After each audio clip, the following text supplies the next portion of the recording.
Yo. What it do? Happy Friday, y'all. What's up, guys? Mr. Hunter, how you doing, man? Doing good, man. Just had a nice, relaxed Friday. Yeah, Been did you? binge watching the show Barry most of the day. Yeah. And old Bill Hader, dude, he's my idol. But it's been good, man. It's been good. How about yours? Dude, just chilling. Man, same old, except I had another fucking claim from that same customer, dude.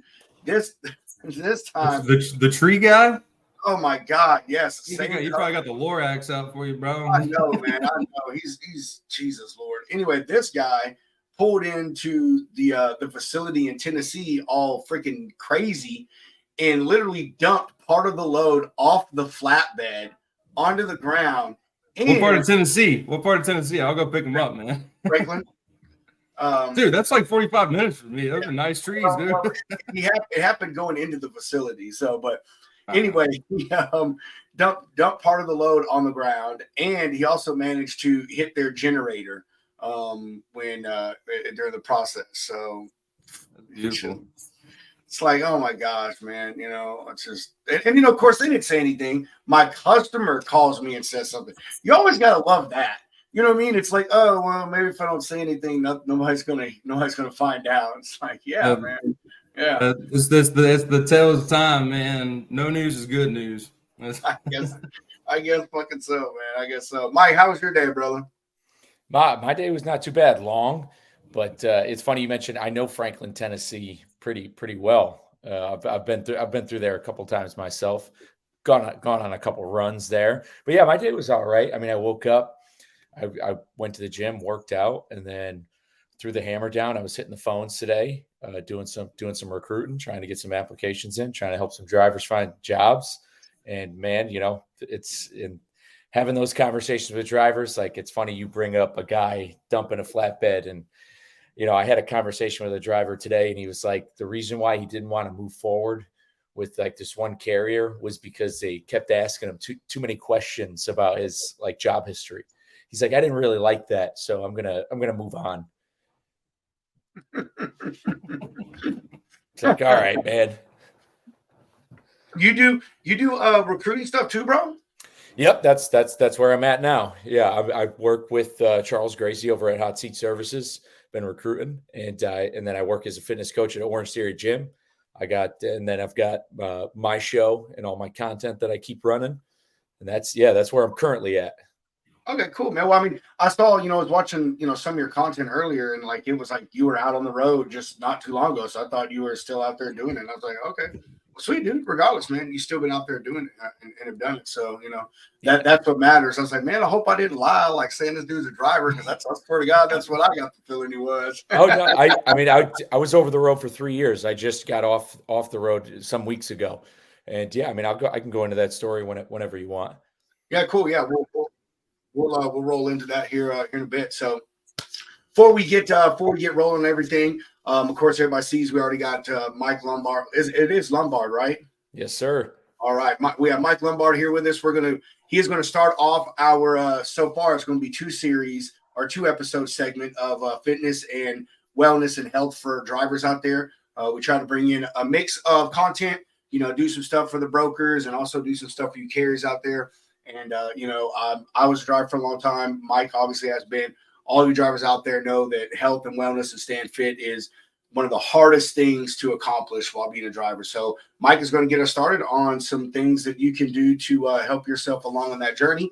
But before we do, we're going to go ahead and get into our first little sponsor break here.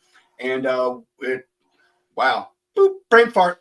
As you can see, rolling across the bottom of your screen, AccuBid Pro. Y'all hear us talk about them 3 times a week. They have an amazing app out there for all you owner-operators. It helps you record your costs, expenses, your revenues, allows you to generate some numbers for you, which allows you to bid better, win more freight, and make yourself more money. Don't be a victim of cheap freight anymore. Take back control. These are turbulent times for the transportation industry, with companies merging or even closing their doors. Whether you're going out on your own or leasing on with a new company, know your operating costs. Look out for you and bid better with AccuBid Pro. Bum, bum. All right. So we're just gonna keep. Oh, sorry, you about to say something, Hunter? AccuBid Pro. Yeah, that's right. AccuBid Pro. Get on it. I got Jimmy scheduled here for middle of freaking December. I can't wait to have his ass back on, dude. That's gonna be fun. All right. So we're just gonna keep moving ourselves on along right here so we can go ahead and get to our guest. I'm excited to talk with Mike, man. Y'all just wait till I show you this crazy guy's freaking social media accounts. So before we get into that, I got a cool little news story that I'm going to talk about tonight. I actually posted an article about something similar to this, and this came across my my screen today, and just thought it would be a great thing to bring up and further highlight that issue.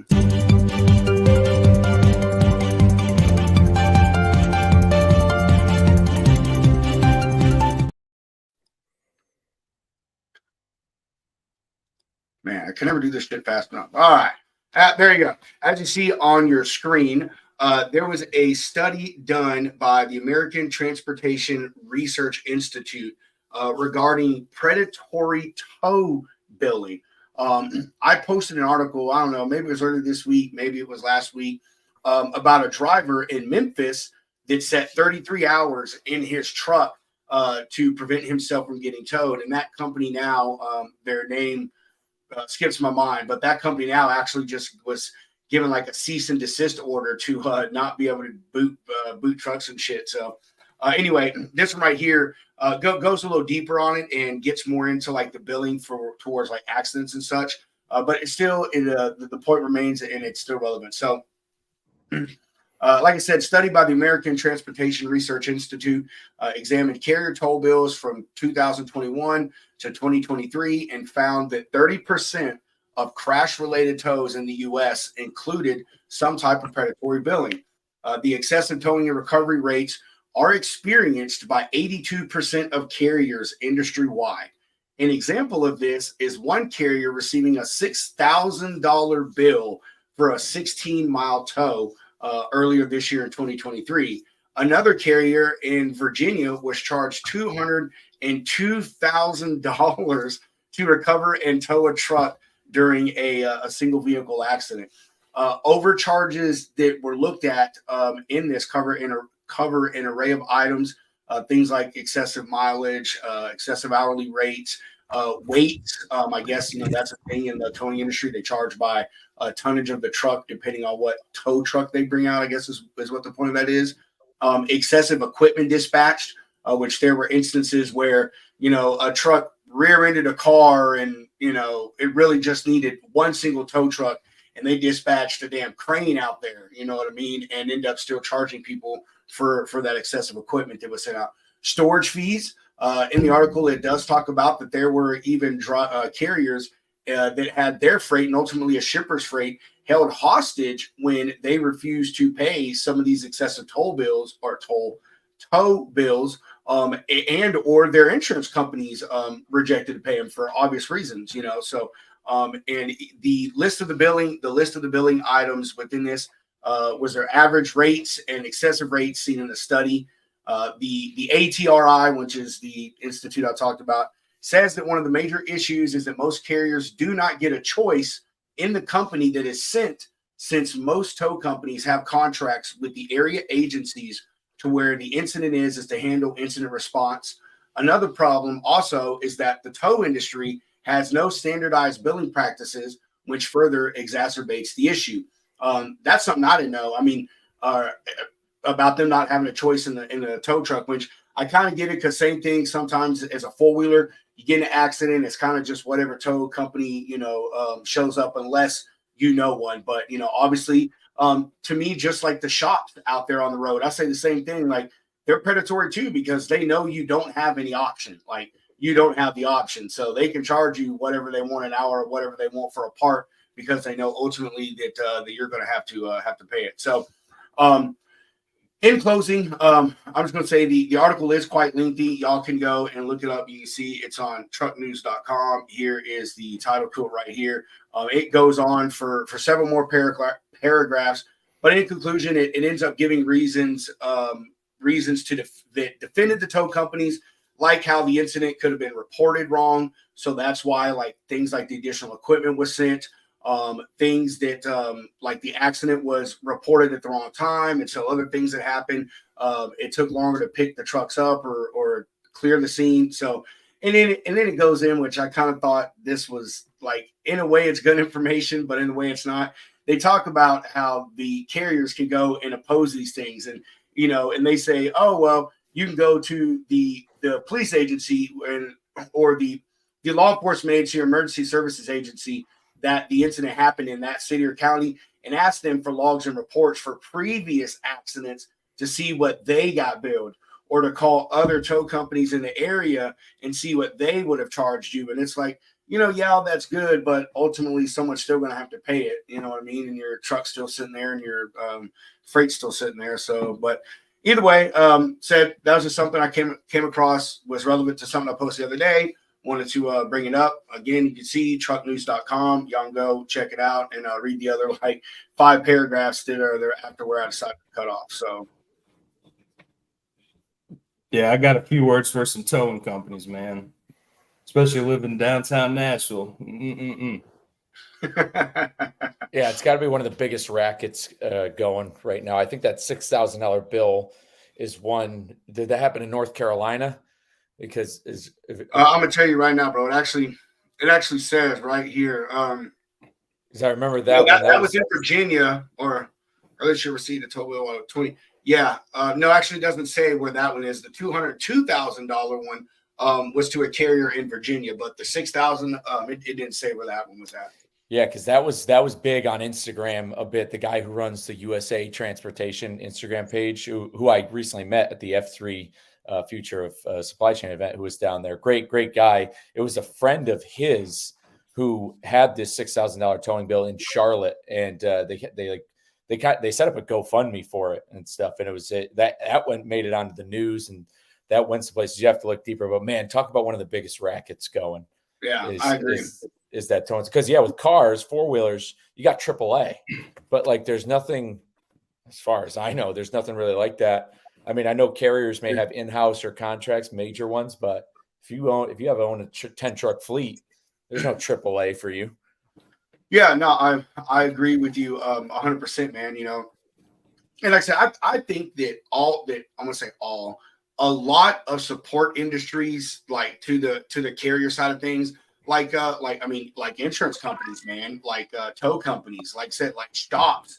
I would even say, some of the big truck stops, go right there too, man. It's just, it's due to a lack of options that they have. You know what I mean? So, it's that all like, that Dave Chappelle meme that goes around, where he goes, "Gotcha, bitch." You know what I mean? Like, it's that right there, man. That's what it is. So I'm with you. I never had any of my stuff towed, so I'm fortunate in that sense. But like I've been at truck stops like in the Northeast where I've seen guys trucks booted because they parked there to go home for the weekend and didn't pay the fee because up in the north they make you pay. And I guess even in Memphis that's what the thing was now is he didn't pay and they were going to tow him or whatever. So, but I mean even that goes right there with how the truck stops are part of it and they obviously give that contract to that tow company. So it only gives them incentive, you know what I mean? Like to go do the shit, you know what I'm saying? And so it's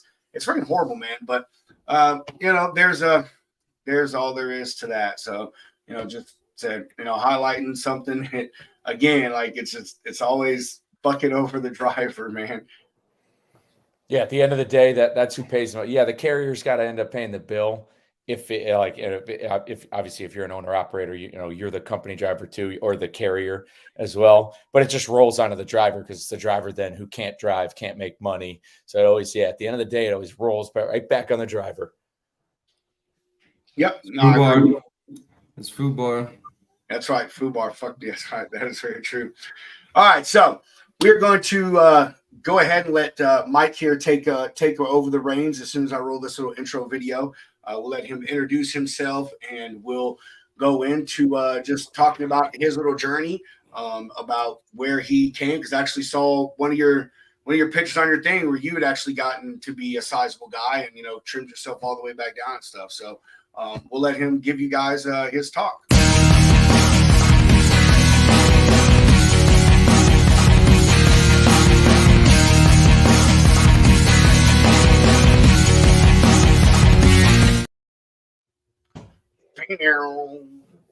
That's great music right there.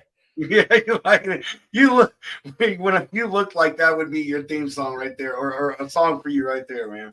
No, great song. Really appreciate the gesture of having me on the show. I love opportunities like this.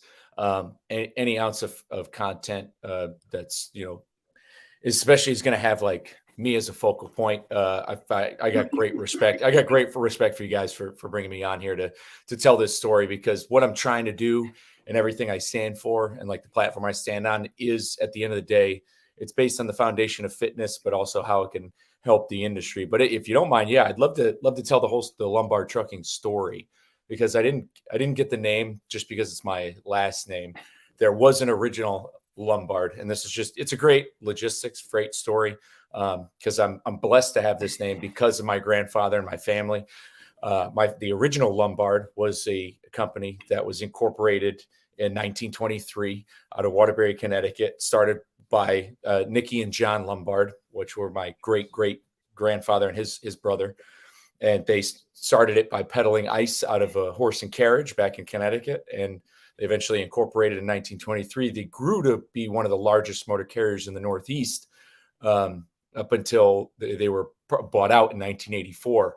And they were bought out because they were essentially became a casualty of the Motor Carrier Act of 1980, and struggled on from there. And they were bought out by North Penn Transfer, and then North Penn Transfer dissolved in 91 due to union contract negotiations. So it's just and which is what happened to a lot of those kind of smaller carriers that had Teamsters as labor. A lot of them disintegrated in the 80s, well into the 90s, and so that's a story. But I grew up with my grandfather very, very much. I was with him all the time. He looked after me and my brother when my parents went away. So I knew everything about his story, his life. He told me all about what it was like driving, told me about how I should never get into it. I shouldn't do it. It's not the same. The government got involved and screwed everything up. Those are his words. He said the government got in and it screwed everything up. It screwed over the drivers. And at the time, I didn't understand it. So kind of flash forward a little bit, I graduated high school 2008. I joined the Marines. I served in the Marine Corps for 4 years. I get out 2012. And I'm just trying to make this speedy, because that's a whole story in itself and, quite an adventure. When I get out in 2012, I go to college back in Connecticut, played lacrosse there. I graduate in 2016, and then all of a sudden the real world opens up. I'm 26 years old. I get my first job, and it's funny because you could say it's in transportation, but my first job was with Enterprise Rent-A-Car for 2 years, and that's like a sales and customer service job. But just like similar to probably being a freight broker, it can mentally take a toll on you of the clientele you have to deal with because of who rents cars. Two types of people who rent cars: people who just crash theirs, or criminals. That's a lot of who your clientele is sometimes. No offense to people who are retail rental people and aren't criminals. Well, and then from there is when I got another job. And this is where I kind of entered the logistics wheelhouse, because I started working at a plumbing and heating wholesaler. So I started working within the operations of like a warehouse and a storefront that, sold materials to plumbers and HVAC guys, and that with me. So I dealt with a lot of inventory, got forklift certified. No big deal. Humble brag. And, but that's also where I started like calling LTL carriers, and I was ordering trucks, and I was ordering our, product that came in from our central distribution center. So that's when I got involved with like working with UPS and doing that side of things. And then eventually I was there for 3 years. And then after long story short, I was offered a promotion to run a warehouse in North Jersey. I negotiated the salary. It didn't end up going my way. And so like from there, I was like, okay, I need to make another pivot. And I got married. This is fall 2019. It was as soon as we came back from our honeymoon, my wife and I, we made plans. We're like, let's move. Let's try to find something new. So we started stacking away money. We were gonna, we were gonna move March 2020. COVID pushed it back. We get here in June. But during that time process, like the first part of 2020 is when I did like some soul searching. Okay, what do I want to do? And I, looked at, and my name, meanwhile, on social media has been Lombard Trucking since I got Twitter in 2010. I just named it that because like I thought it was a cool name. I was like, oh, I'll name it after my family's old company. And so I was like, it's been my name. It's what people have like kind of known me as. And I was like, I already work here. I talk to drivers all the time at my job. They talk about how, they've made a decent paycheck and everything. So I was like, as soon as we move to Texas, I'm just going to put my foot down, make a decision, stick with it, get my CDL. And, and then this is definitely where a lot of the fitness comes in, because at that same time is when I was going through sort of like my transformation. I'd started getting back into exercising. And so, but I knew that getting my CDL, that's when the risks were going to come back up. So I was making a little bit of progress. Now I knew I was going over the road. I didn't know what to expect. Like I did not know what to expect because I didn't know what it was going to be like to be an over-the-road truck driver. I had spoken to many, but I didn't know the lifestyle, because it is, as you know, it's a lifestyle as much as it is a job. And at the time I read the Goggins book. I was like trying to do some research and stuff, how drivers stay fit. And before I went over the road, my first job was with PAM Transport. I got myself an air fryer, a microwave, and a pair of running shoes, because I was like, well, hey, I don't know if I can go to the gym.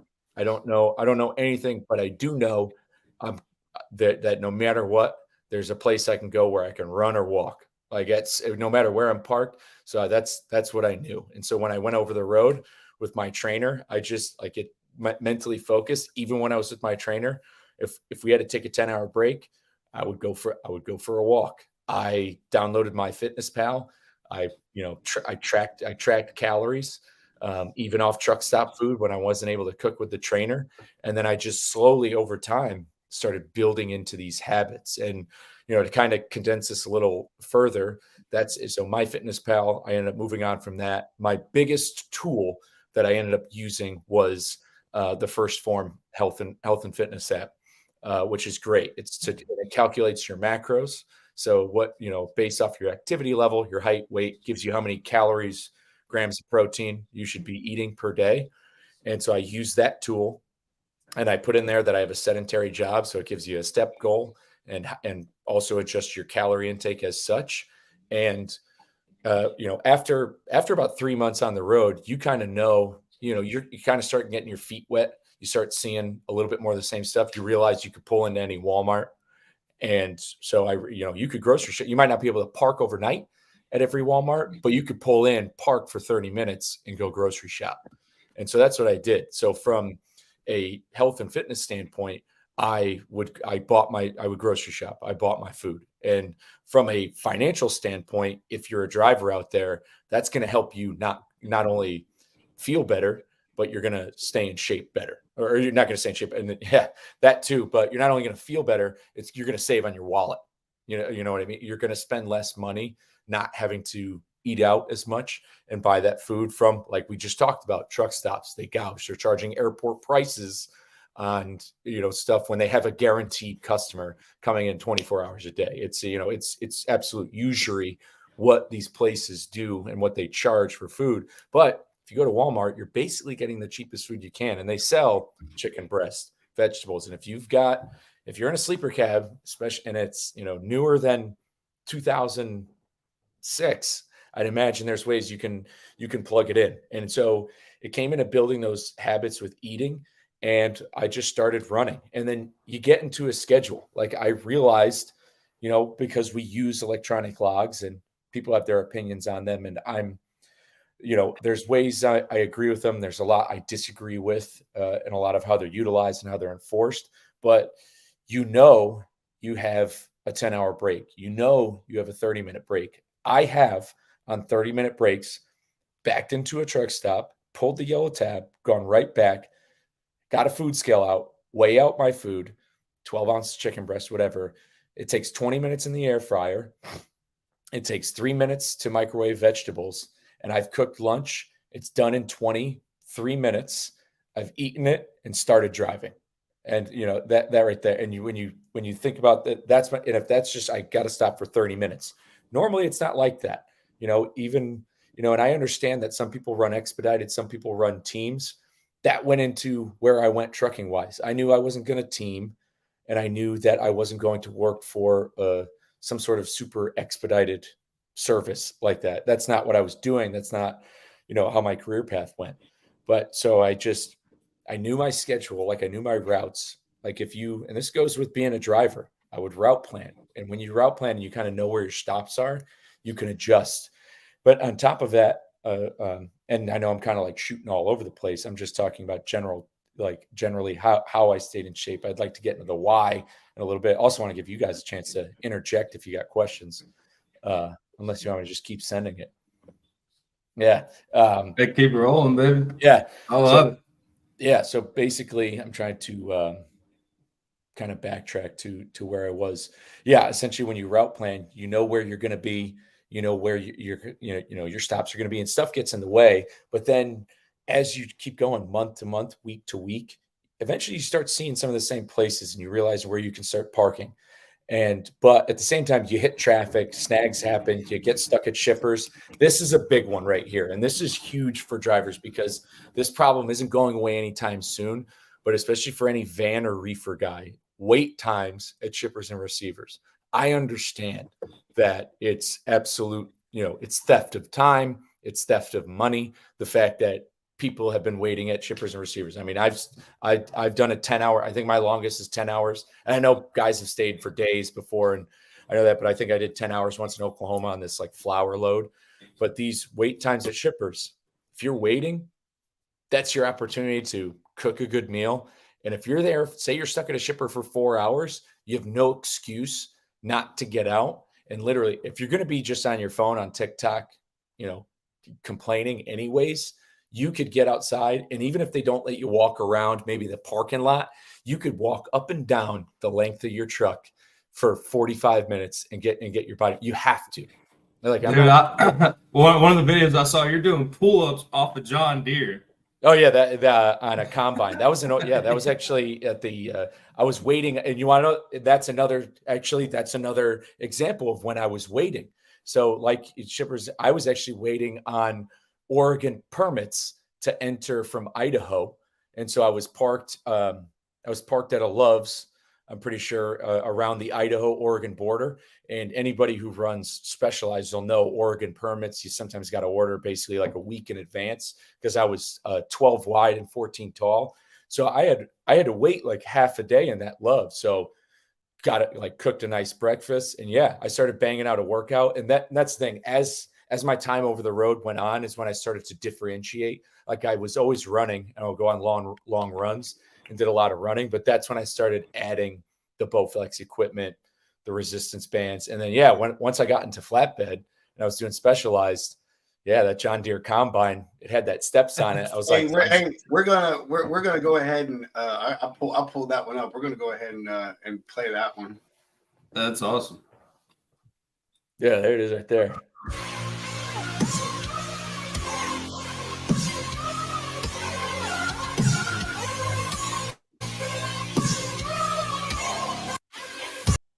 Great song choice too. I love that. I love that tune. You got the work gloves on. Yeah, you got some crazy good content on there, man. Keep going, brother. I think you said you were gonna tell us about your journey, man.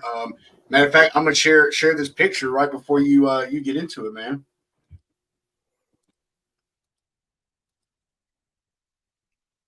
Look at that. That's quite a transformation, brother. Yeah, no, at my heaviest, I was definitely upwards. I was probably right there. I was probably between 275 and 280 on the left. That's at Gettysburg, by the way. Yeah. I rolled through there in a truck, dude. Like right through the Gettysburg battlefield in a truck. Like there's a road that goes right through there. That was one of my greatest memories as a truck driver. Anyway, sorry, I didn't mean to cut you off. Yeah. No, yeah, that transformation. Yeah. So that transformation for me, here's the biggest thing. And this is for anybody out there who's trying to get back on track, trying to lose weight, is when it comes to the picture on the left, between the picture on the left and the picture on the right is consistency. So between those pictures is, on the left, it was 2017. And on the right was just a few months ago. And so the thing is it's not there. It's not a sprint. There's no such thing as a quick fix. There's one of the biggest problems out there in the health and fitness industry, and in anything that has to, and then social media is really bad at this, is the 21-day fixes. I don't knock anybody who's doing like intermittent fasting or going keto or say they want to go vegan, whatever it is. But all of that stuff at the end of the day, in the majority, is based off of what's called the survivability bias, is where it worked for 2 people, but 10,000 people tried it and failed. And it doesn't mean that 10,000 people are failures, so to speak. And essentially the reason why is because a lot of that stuff is unsustainable. Like, it's not practical and realistic for the life that we live in our society. Like, what do you think? I'm never going to eat pizza again? Like, no, I'm from the pizza capital of the world. I lived in New Haven, Connecticut. Like, I'm never going to eat pizza again. I'm never going to, eat fried chicken. I'm never going to drink beer or anything like that. These are unrealistic standards. And when people want to start their journey, they go into these unrealistic standards. And I know this from experience because I tried it. I did in 2017, before that picture, I tried to go keto. I was like, did it for a month, lost 15 pounds, came right back because I went on vacation. A couple months later that year in 2017, I didn't eat meat for like 6 weeks. And I lost like 10 or 12 pounds and felt like absolute garbage. So it's like, I've tried. And then same thing with intermittent fasting. Like, I tried to do it, but because like at my warehouse job, I was up at 5 a.m. every day and I didn't really get home until 5:30. So it's like, it's just like, and at that job in the warehouse, I was still like on my feet, wearing steel toe boots, driving the forklift, like doing inventory, like crouching up and down, counting pipe. Like, that takes energy and you need to eat. And, granted, I wasn't eating healthy, but like, you need to sustain yourself and you can't do this intermittent fasting. A lot of that stuff just becomes unsustainable. So when it came to my journey, like, and when it comes to anybody who's starting this journey, drivers especially, the key is to start with small goals and have it only be like one thing. Like, you start with one goal. And the biggest thing would be switch to diet soda. I can't tell you how many times I've been at truck stops. You'll see guys walking out, and no offense, I'm not saying it's bad. And I'm not saying I'm never going to have a Mountain Dew again, but they're coming out with 12 packs of Mountain Dew. Just switch to diet. And you've already and people have their opinions on aspartame, and that's the sugar lobby lying to us and stuff. They're like, oh, it's not this, it's different. That has nothing to do with it. That's a conversation for a different day. If somebody right now is a soda drinker and they just make that one change and they switch to diet, you've reduced, and say you have 4 cans of those sodas a day, you just reduced, over 500 calories in your diet. And that's one step right there. You do that for 7 days. Then you add another goal. Go for a 20-minute walk. And I'm talking for somebody who are like at that extreme level, where depending on where they're at health wise. So you switch to diet, keep, obviously drink water is like almost an obvious one, increase your water intake, but then add 20-minute walk. Do that for a week.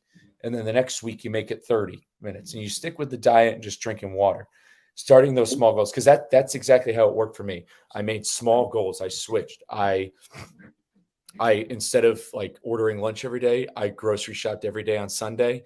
And so I just changed my food. That was it. I didn't like religiously start working out. I wasn't like walking and running, but the food was the first thing to change. And then it compounds when you start with one small attainable goal, like switch to diet, one small attainable goal. You just do that and you do that consistently for 1, 2, 3 weeks. Once you've done that and it's routine, then you add, and then you just keep adding. You go from there. And it's a long road. You can't, like I said, picture on the left, 2017, picture on the right is recently.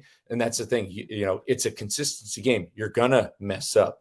I've still had my fair share of, I went on a few bachelor parties within the past couple of years. I've gone on some 4-day benders and stuff, having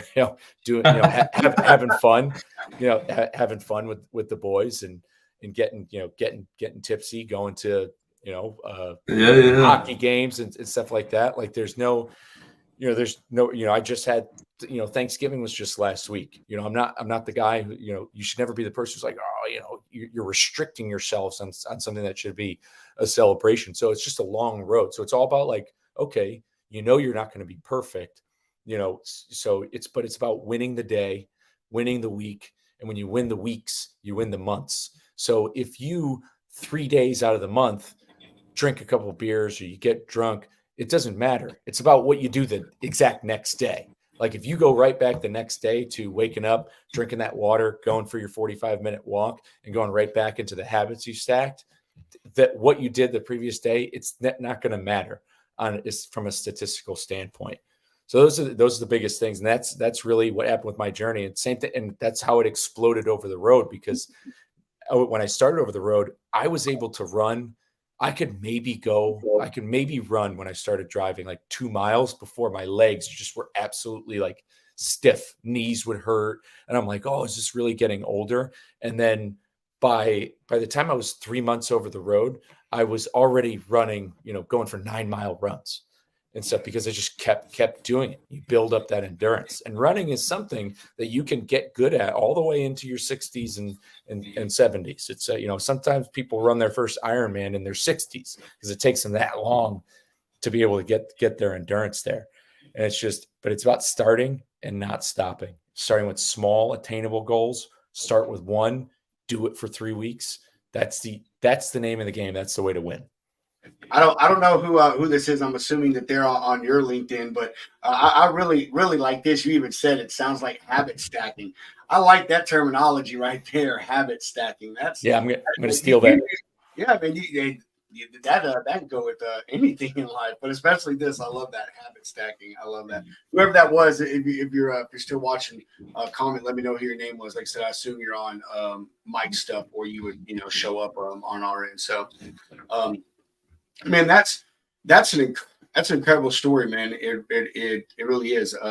I don't look like it now. I'm actually coincidentally, I'm just now starting my health journey again as far as weight loss. But man, when I joined the Army, it is James Clear. Is that on your thing? I think, Mike.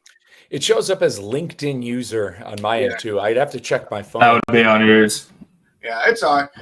Well, James, hey, we appreciate you watching. Either way, James, we really do appreciate you. Appreciate the comments that you've been feeding us in. So either way, I was like big my whole life, man. I joined the military, lost a ton of weight, got out of the military, went straight into driving a truck over the road.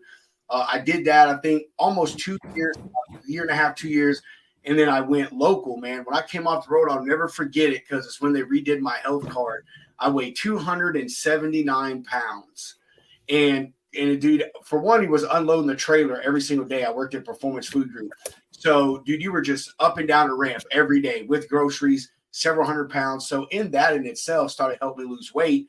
And I hooked up with these guys there, man. It was a whole group of drivers that they all went to the gym after work and just slaying weights. And it was old school gym, man, flipping tires, freaking ropes, no assisted stuff. And, man, I got slim. I think I got down to like 215, 220. And I was, man, like a lot of muscle.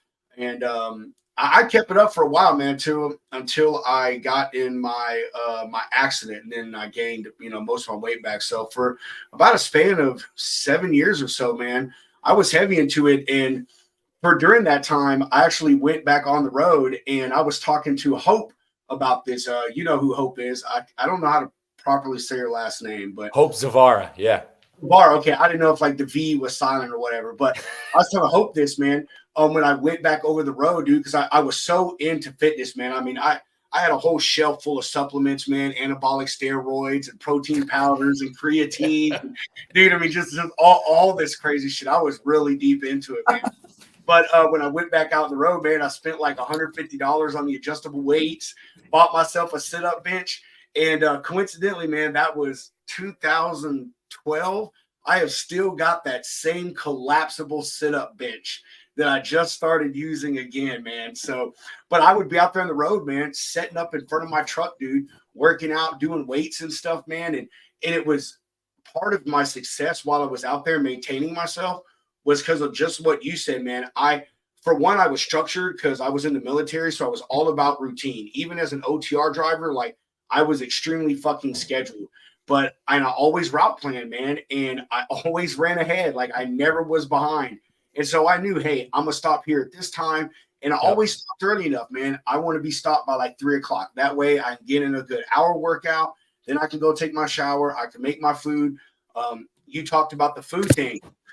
Man, one of the first things my trainer taught me was get yourself a fridge, man. Like get a fridge, stack it with food. It doesn't matter what kind of food it is, just buy food and put it in there.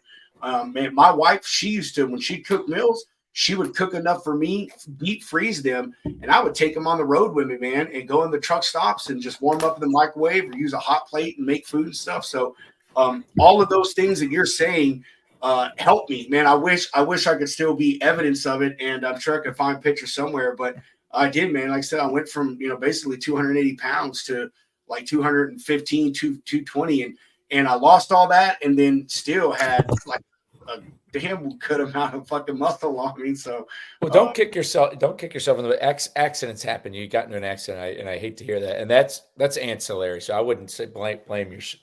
Definitely don't blame yourself. If you've ever beaten yourself up over it in the past, hey, that happens. But you've done it once, you're going to do it again.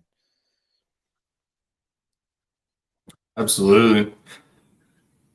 So, but yeah, even on my side, man, like from what you're talking about, Mike, like, so yeah, back in high school, mad shape, and then college, started drinking a bit, but I was still active, like walking around, moving. And then when I lived downtown Nashville, I was working desk jockey as a broker, but I was still moving around. But, it seemed like post-COVID, I don't know, I put on a mad amount of weight, but it's because I'm just stuck in this sedentary position. Like I'm behind my desk. I just don't see moving around as much, but it's definitely, the little things, man, like the keto and the fasting. I've had so many buddies that have done both, but like you said, once you're off of it, if you stop, then it just comes back quicker than ever, it seems. It's not something that's like a magic fix. Yeah, but it's just like if you want, like it's like the going back to the habit stacking, like that's the thing. Once you go off of it, but if you say, for example, 6 days out of the week, you're on point, you're good, you get 10,000 steps in a day. Say even this. Say you're going to go out drinking on a Saturday. As long as you wake up, if you wake up, get a good amount of water in, get your 10,000 steps in, go for that 45-minute walk, hit your protein goal, which, protein wise, you want to be eating 1 gram of protein per pound of goal body weight, because even if you're trying to lose weight, you're going to retain and possibly still grow your muscle while you're losing weight from cutting calories. But as long as you hit your protein goal, hit your water goal, hit your step goal, you go out on Saturday. Now, if you're drinking 3 days a week, Friday, Saturday, Sunday, Thursday, Friday, Saturday, that's a different story, because then the alcohol, your body's doing too much to put out the alcohol to burn the calories.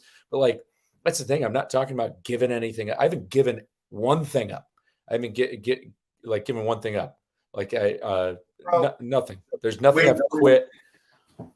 When I was at like the height of my fitness stuff, man, was when I was working at McLean.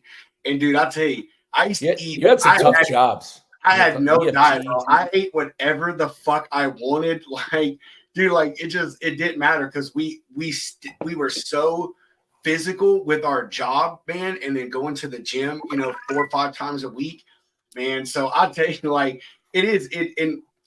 you don't have to give this stuff up, man. But I wasn't like that at first. Like when I first started doing everything, man, I was real strict on how I ate.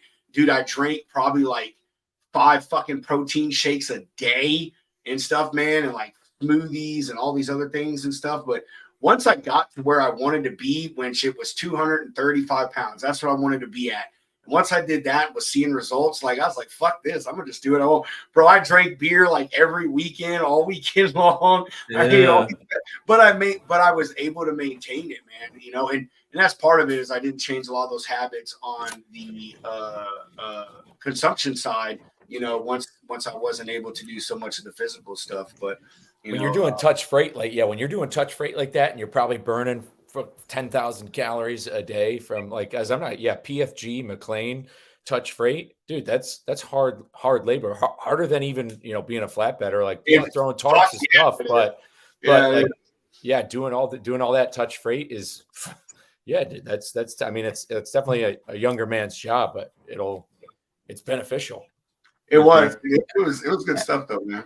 Hey, Touchdown and Katie's Atomic Habits. That if y'all haven't read that, do yourselves the honor of reading that book. It is fantastic. There's an audio book online. I don't like to read so much. I like to listen in the background, but on the back end of that, so I did see this story the other day about, you guys know Jason Momoa, who's Aquaman. So he said for like his movies, he habitually he hates working out. He said, I will not touch a weight unless I'm getting paid. But on the side, I wish. His two things are surfing and like rock climbing. He's just out there doing shit. And like, that is like so much core, and like working out can be fun. Like I love caving. So if I'm going caving, I'm like bear crawling, like a football field's length at any given time. And that is full body. It's fun. I'm sweating, I'm getting it in, like eating beef jerky. I'm not down there pounding beers. I can't, or I will die. But like, it's always there. But for truck drivers, shit, you're doing pull-ups off of a tractor. If you're in the mountains, go on a walk, man. Go see some cool shit. I know Rob was big on talking about that. If you're in a cool spot, go see some shit. Like if you're in Tennessee, there's a Love's right in Jasper, Tennessee. Not a quarter mile down the road from that Love's in Jasper, Tennessee. There's an amazing trail that goes around the big lake right there. It's right outside Chattanooga off of 24. Like, I've discovered so many good things just going on these walks. Granted, I will say I have been chased by 4 pit bulls. It was a little frightening. All in Arkansas too, for some reason. I was always getting chased by pit bulls in Arkansas. They like to leave them off the leash in their front yards and something. And like every time they're like, "It won't hurt you, I swear." The thing's coming to rip my face off. But I do want to get into the why though. And like not only. So there's some alarming stats, and if you don't mind me just speaking, it's your guys' show, but it's your show today, man. There's a big why to it, and because there's a lot of people who are like, there's a mentality out there, and there's a couple different whys of why you should remain fit. A lot of it has to do with yourself, and then it has to do with also how it can actually affect change in the industry. But number one, first and foremost, at the end of the day, the job, regardless. If you do this job without doing the necessary steps to staying healthy, it will lead to an early death. The average life expectancy of a driver is 61. So it's removing 11 plus years off of people's lives. So number one, and you have some guys out there who have the mentality of, I'm going to die with my boots on and et cetera. And I salute, I have so much respect for that. But at the end of the day, you're not telling me that. You're telling your family that. Like when you're saying, "Oh, I don't care," it's like, and if they don't have a family, okay, I get it. If we're narrowing it down, like, well, I don't have a family, I get it. But at the end of the day, most of the people who are driving a truck are doing it for their family. They're doing it to earn money to support their family, their wife, their kids, whoever, husband, female driver, whoever it is. And so when you're saying, "Oh, I can't do this," or "I can't find time," you're telling your family that. So they just know that going into it. If you're like, "Oh, I'm just too tired," or "Oh, I just don't want to cook," it's that's what you're doing. But here's the bigger side is when you do these things, when you put your body under stress, when you do the hard things, when you get out there and when it's 25 degrees out in Iowa and you go for the 40 and you bundle up and you still get that walk done. When you do that, it has a trickle down effect on what I consider one of the biggest dark horse factors of turnover and problems in the industry, which is mental health. When you address your physical health, you start doing these hard things, the trickle down effect it will have on your mind, the stuff that sucks about trucking will kind of start to suck a little less, and things in your life, other things will get easier when you put your body through that stress, when you go through the hard things, when you start to see progress in yourself, it trickles down into your mental health. And then the main why, and this is kind of the crux of what I'm talking about, is I personally believe that in this industry and beyond, I think that this exists in our country, is that there is a contingency out there that does not want us to be healthy. They don't want us to be healthy. They don't want us to be fit. They don't want us to have money. They don't want us to be smart and learn and all this stuff. They want to keep us dumb, weak, because people who are dumber and weaker and uneducated and not fit are more docile and are easier to control. And there's no better place to see that than the trucking industry, because the stats are out there. Every single chronic disease, high blood pressure, diabetes, heart disease, etc., all of those stats in the trucking industry are double what it is in the regular civilian population.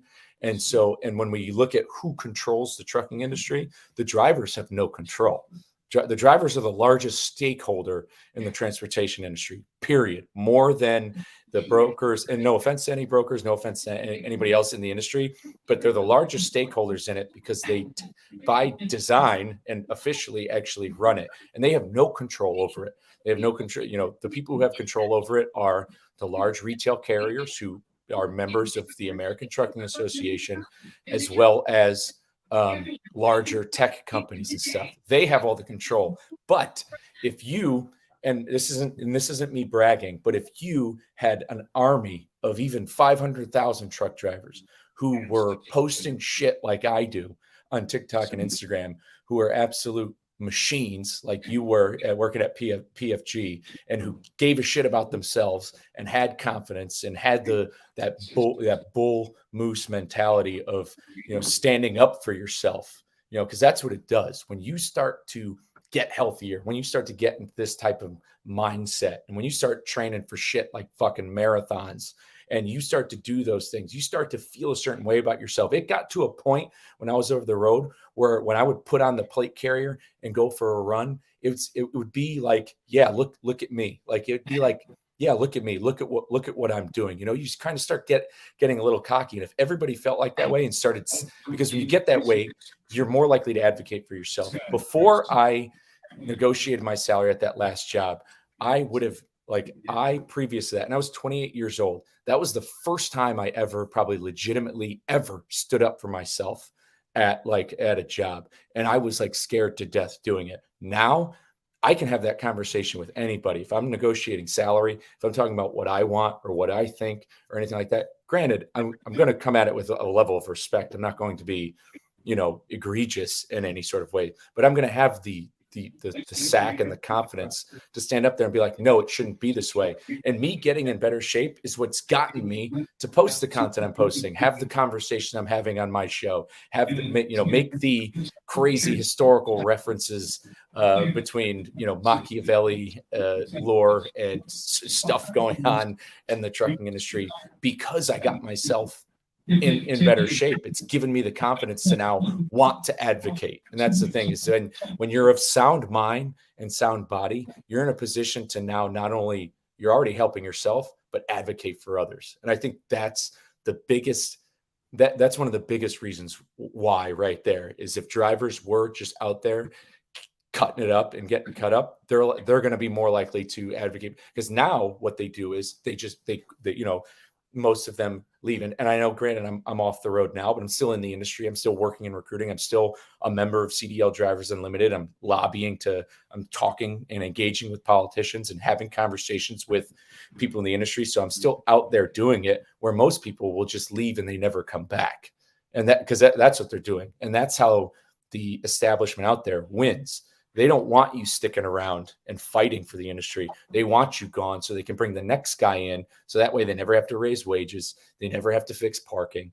They never have to, get receivers to let you use the bathroom. They never have to lift a finger to do anything, because they know that when a driver quits, I remember when I quit PAM, it was via Qualcomm message. That guy probably knew in the back of his mind that, okay, over the next couple of weeks, I'm going to have drivers just rolling in and out. And that's how the industry is. But I think the foundation of health and wellness for drivers I think it's the biggest tool and one of the biggest ways more guys would get involved with advocating for the industry, getting involved with organizations like OIDA and our organization at CDL Drivers Unlimited, and fighting back, about the issues going on.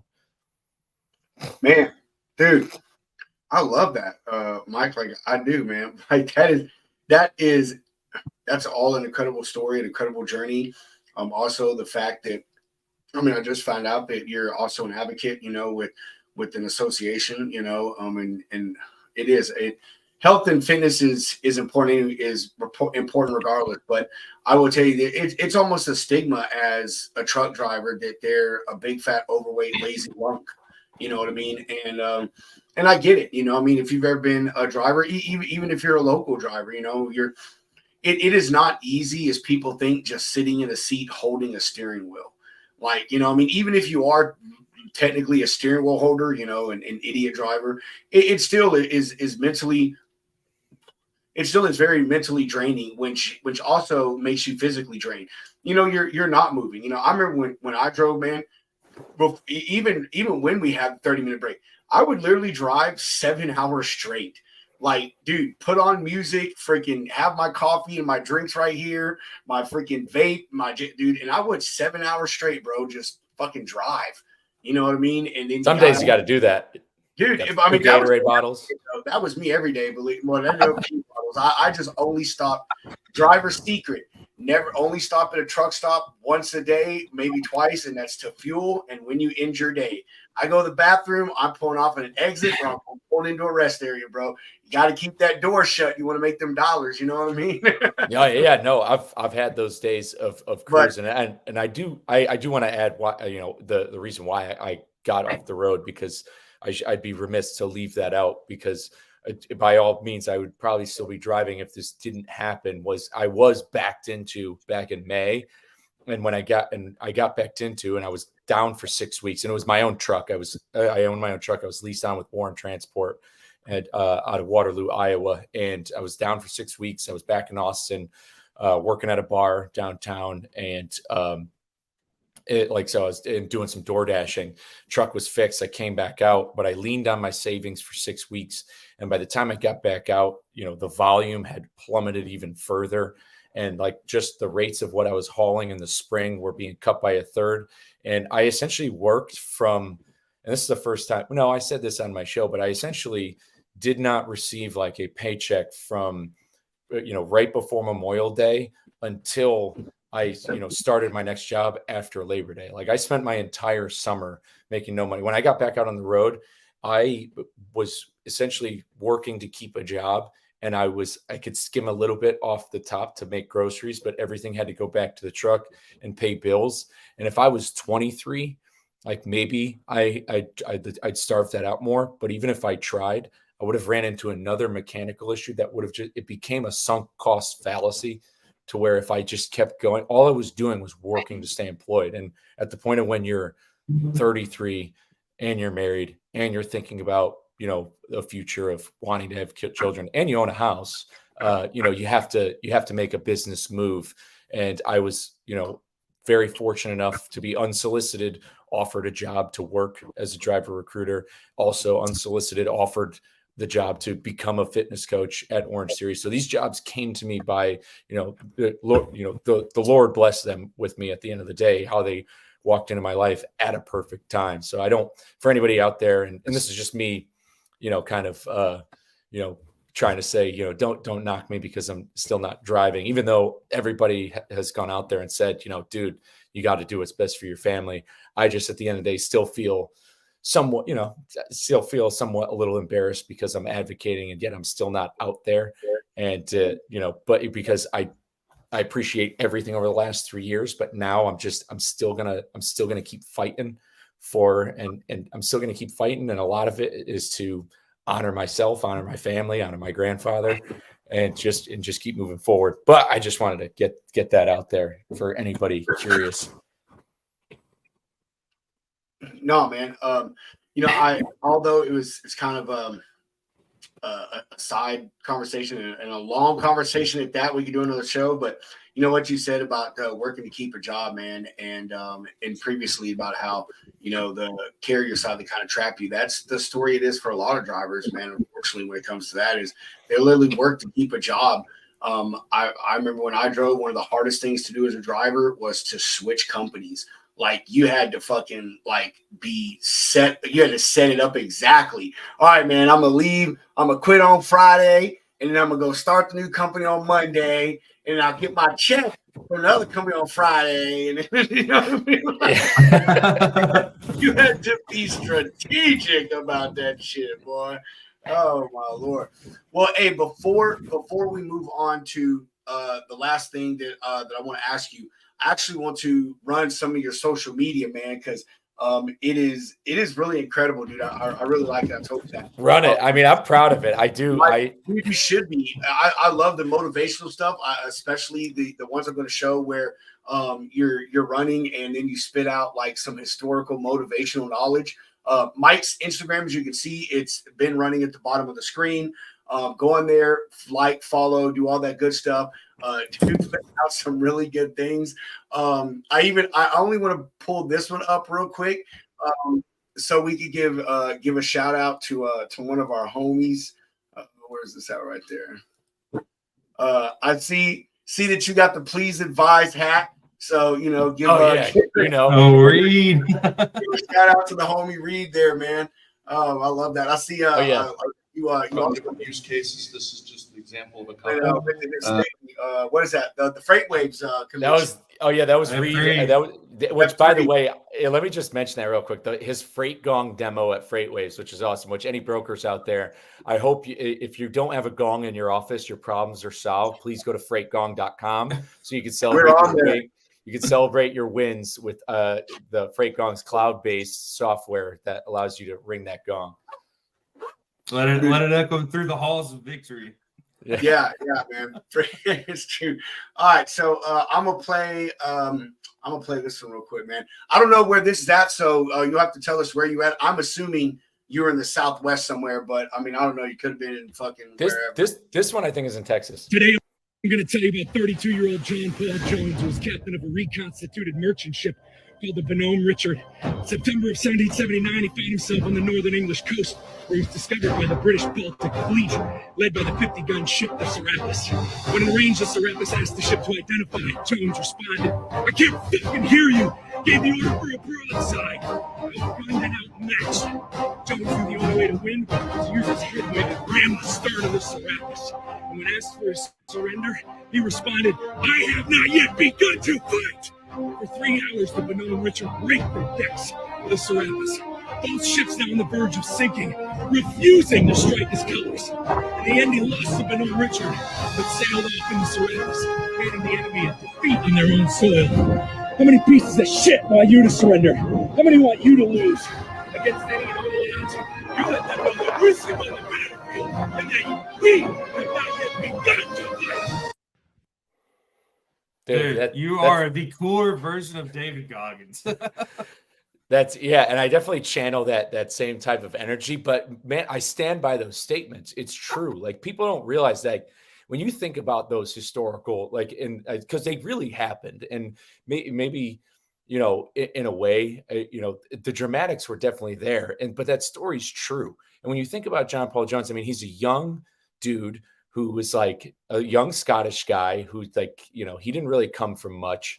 And he's out there, off the coast of Great Britain. What do you think's going through his mind at that point where the greatest Navy on earth, literally like the most elite sailors on the planet, like legendary Navy is out there. And he's just out there in this refurbished, merchant ship.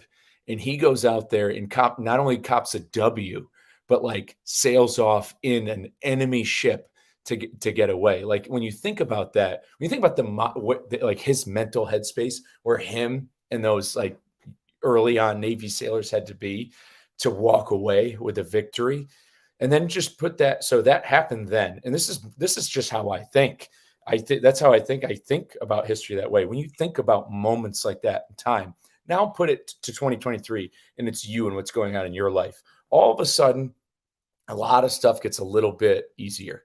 Like when you think about it in context, you're like, wait a minute, maybe it's not that bad. Maybe I could do this. Maybe I could do the hard things. Absolutely. I mean, that's life and death. And to say F you, I haven't even started fighting yet.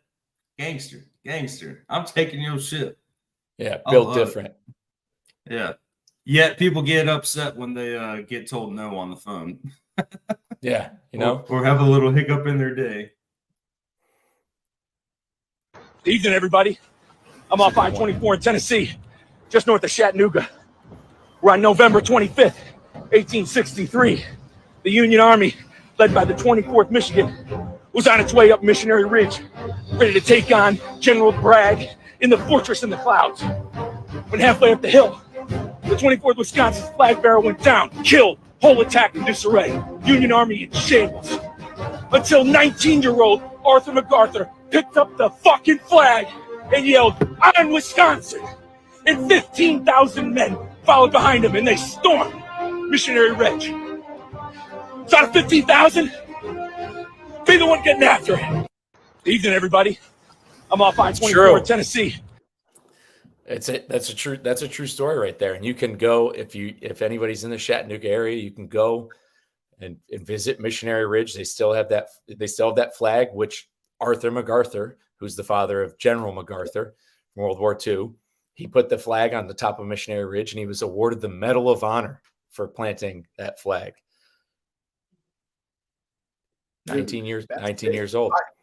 Like I said, that's one of my favorite things is about your stuff when I watch your content is how you do the motivational stuff backed up with the history. I love fucking history, bro. Like just when I was stationed at Fort Campbell, and man, we went to a couple of old Civil War forts and stuff, but I just love history, period, man. So that's one of my things that, like I said, I like that you add those little stories and shit, man. You know what I mean? And it does. It makes you follow. It does. It gives you that motivation and that. So it's man, it's fucking amazing, man. So the last thing. Go ahead. Sorry. Sorry. No, I was just saying, I've said this on my show before, but what people don't realize, and I know I'm getting a little philosophical, but at the end of the day, no matter how you chop it up, no matter what your beliefs are, whether you're Christian, whether you're Muslim, whatever your religious beliefs are, at the end of the day, we have what's called DNA that's like running through, our body, our blood, or whatever. And that DNA comes from something. And whether or not you have questions about your faith or whatever, or you're a science guy, it doesn't matter. The DNA that's running through your blood, period, came from the people of yesterday. So where maybe I'm not directly related to, Arthur MacArthur and stuff, like we've descended from that. And maybe, I'm a big Napoleon guy, and maybe there's no direct relation between me and Napoleon, even though he was Italian.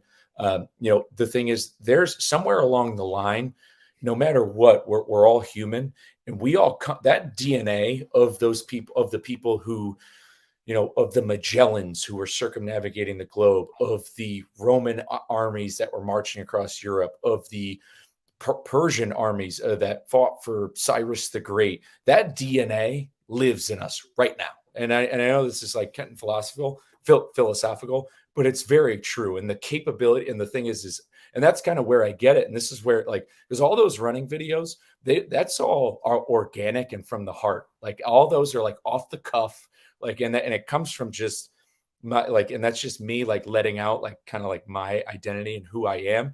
But the truth is like every single achievement, and even the flaws of the people of yesterday, but mainly their achievements run through our blood. Whether people like, and it's just, people need to know that they are capable of doing, like, look, not everybody's going to be president. Not everybody's going to be governor. Not everybody's going to be, CEO of Tesla. Not everybody's going to be Bezos. Sure. Like, obviously at the end of the day, but can you be the best you? Yes, you absolutely can. And my whole theory is, me, I'm a Christian. I just want to know, my worst fear is I don't want to meet Jesus one day and he goes, "Hey, you did great. This is what I made you to be." That's kind of what I think about.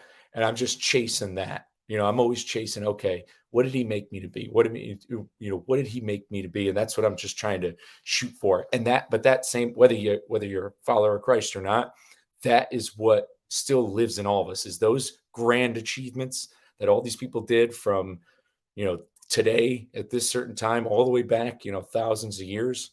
We have those capabilities, even if you're a truck driver, even if you're a fucking broker, even if you're driving a forklift, you could still be the best you and have a major impact on your community, your family, your community, your neighborhood, everything. Awesome, dude. That is a little philosophical, but I love the deepness. Like I'm fired up right now. No, bro, that's awesome, dude. That's awesome. Like, I fucking love that shit, man. It's for real, man. I was telling Hunter, like we were just talking about, man. Like every show we talk about like improving things, and one of the things we're trying to work on is the flow of our show. And usually we do everything off the cuff, and we're like, man, we need to start like giving key talking points to guests and stuff. And Hunter was like, well, do we need to do that to this guy, Mike? And I was like, nah, bro. I was like, you just go watch his shit. Like we're not going to have to do nothing, Mike. I was like, the flow is going to be so awesome, dude. It's like, he is so like hyped up and motivational and energetic. I was like, he's just going to like run the show. We're just going to have to sit back and like listen, dude. So yeah, I'm a big fan of sending it and just I love rip. it, man. I love it. But the last thing that I really just wanted to ask you, because I know it's one thing to say, oh man, excuse me, my beer's coming up. Whew. Oh, there we go. It's one thing to say, hey, you need to start getting fit, start making these small changes, start doing this habit stacking, so forth and so on. This is what's going to help you. But, on specifically the fitness side of it, what are some tools as far as like maybe some equipment or maybe some apps, which you had mentioned one earlier, or some programs or, elastic bands, weights, like what are some things that you recommend for a driver, when they're starting their journey, besides just walking, so they can also get in some strength training? Are you a fan of body weight? Just give us some tips and tricks about that stuff.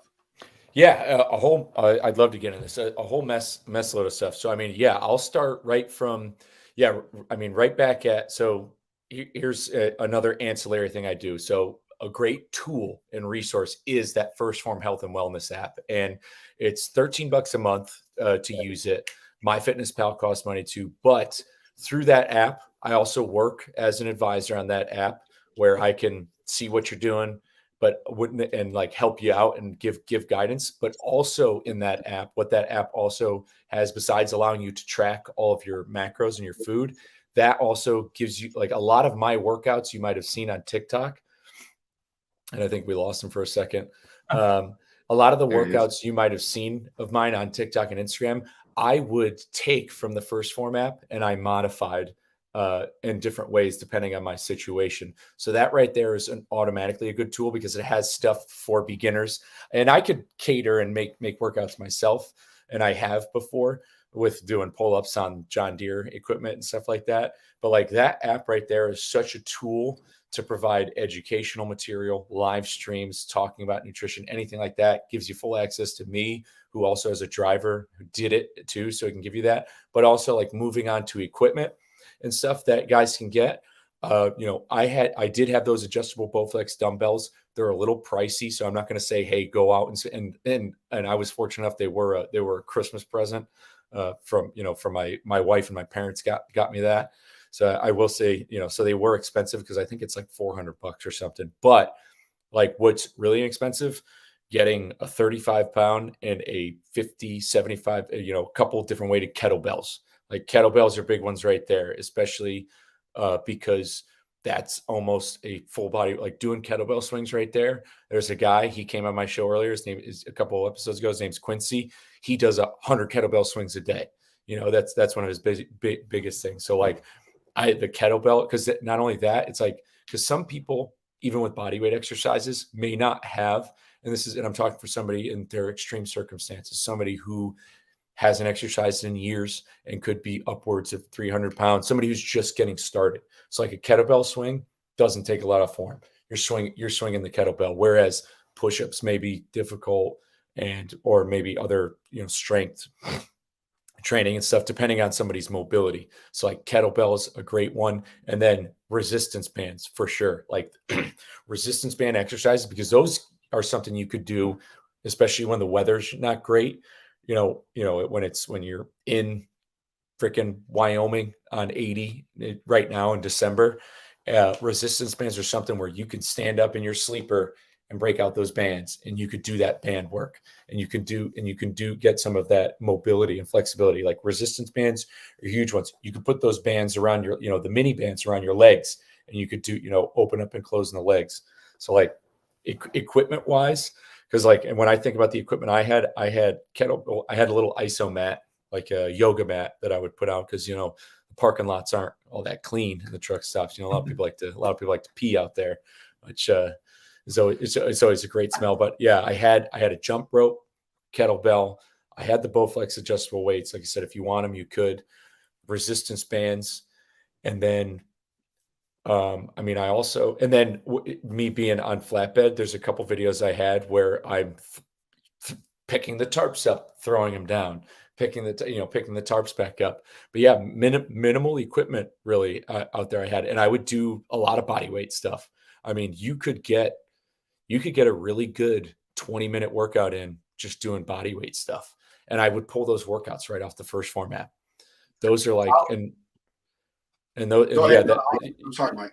Yeah, no, I mean, it's your show. It's your show, brother. But yeah, those stuff right there. And I mean, you could do them right in front of the truck. And the only thing stopping, people, like I said, the parking lot smells like pee.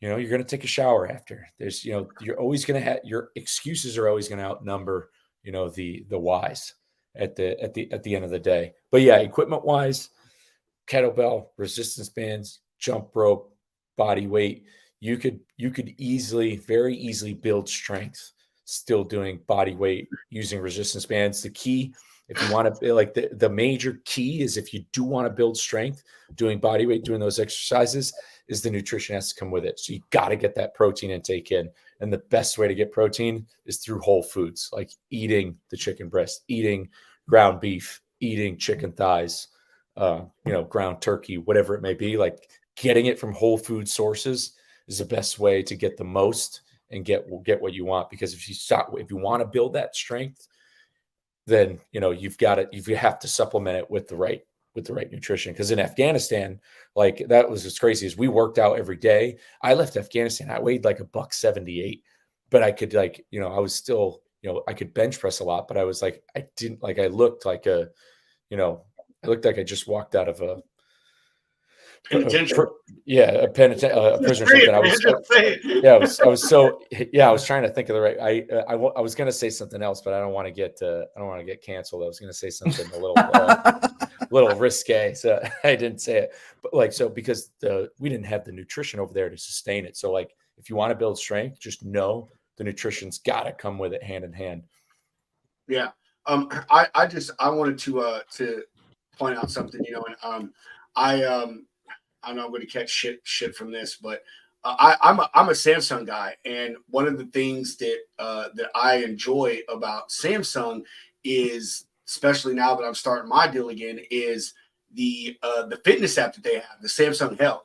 The reason I bring that up is I'm assuming Apple probably has Apple Health or iHealth or whatever. Yeah, I got the Apple Watch. Yeah, I'll tell you, the Apple Watch right there, that right there, wanting to close your rings. Like, it incentivizes you. Well, yes, that and like on mine, I can go into the Samsung Health app, dude. There are workouts for everything. If you want a weightlifting workout, they've got a workout. If you want a body weight workout, there's a workout for that. And like, it has animation and shows you everything. It times everything out. It even does like your breaks for you, which I don't have a yoga mat, but I have it's like rubber foam you would put down like in a shop, kind of, you know what I mean? Like, it's soft rubber foam or whatnot, but I have that, and I put my weight bench on it, or I'll sit there and do the body weight workouts. But my point to that is even if you can't get the First Form and afford that, or the other app that you mentioned, I can't remember, Mike, if you have an Apple or a Samsung, they have their own fitness things on there that have programs and stuff. And like you said, man, it's interactive. Even on my watch, mine is a heart, and you close rings. You know, you have a step count, you have a calorie count, you have an activity count, and it does, and you close things around the heart. You know, and then at the end of the day, you know, it chimes your little reward or whatever it is and stuff. But you can keep track of everything there, man. All your calories, all your food intake, you know, just everything. And it's got pre-made entries, you know, like if you eat chicken breast and it says grilled and then it says, you know, size, and you put 5 ounces, and it adds every fucking thing up for you and stuff. So I just want to bring that up, you know what I mean? That, you know, even on my thing, I have something, so I'm sure other people do, that there's tons of tools out there to, you know, help you out when you're out there in the truck, you know, to figure things out and stuff. Yeah, I'd love to see the Samsung side of the health stuff too. And also, I mean, and not to like, you know, even though my name's at the bottom, like I've posted a whole bunch of workouts on TikTok that people can go see, and they're all modifiable. Like they're like anything, like any of the push-ups I do, you could just drop the push-ups to your knees, or you can use the steps of your truck, or you can, you know, there's ways you can modify that. I mean, that's why I posted all of those workouts. And yeah, I've looked like, I never had a tripod or anything. I wasn't that cool. I was just leaning against my gallon water jug. But, you know, I always felt like a dweeb because, you know, you had some old school guy, you know, walking back from the truck stop, you know, looking at me doing push-ups or whatever. But that's why I filmed all those workouts for just, you can go right back to my page and be like, oh, and because I list out the sets, what you can do, because the captions can only be so long on TikTok, but that's why I put like the wording of what the workout is. So, I mean, I put all those on there, and there's must be at least 50 workouts you can go through that are 20, 30 minutes, you know, you can do. So, and I mean, that right there, if you got to take a 10-hour break and roll in after your 30-minute workout, move for 30 minutes and then go shower, you can still get 8-9 hours of sleep. Man, I wish there was back when I was into all this stuff, dude, like working everything. Shoot, that was, cell phones were nothing like they were now, man. It'd have been like some grainy ass shit, dude. But I used to do different things too, man. I used to do calf raises using the steps of my truck, hold on to the mirror and fucking do calf raises. I used to do elevated push-ups on the DOT bumper of the trailer with your hands, and then I flip around, put my feet on it, and then put my hands on the ground, which always wear gloves. I don't know what you had to look at videos, but even when I work out now, dude, I use baseball gloves, like batting gloves. A guy I worked with, the PFG, like taught me that shit. He's like, man, all these guys buy these workout gloves. He's like, dude, just go buy your $20 pair of batting gloves. He's like, they're fucking amazing. And so I was the gloves in my video are the leather gloves you can get inside of gloves, like the 3 for $10. They were just like those working gloves, like what I would you know, crank down the handle of a trailer and shit like that. That's another, actually, you mentioned the DOT bumper.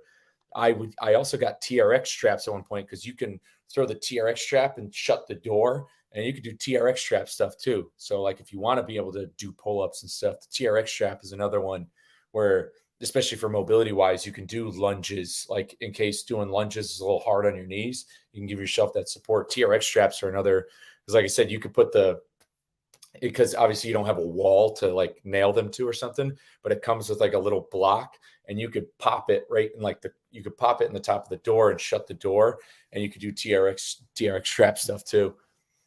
Or if your trailer's empty, you can hang it from the door, like hang it from the doors, whichever, if you got a van.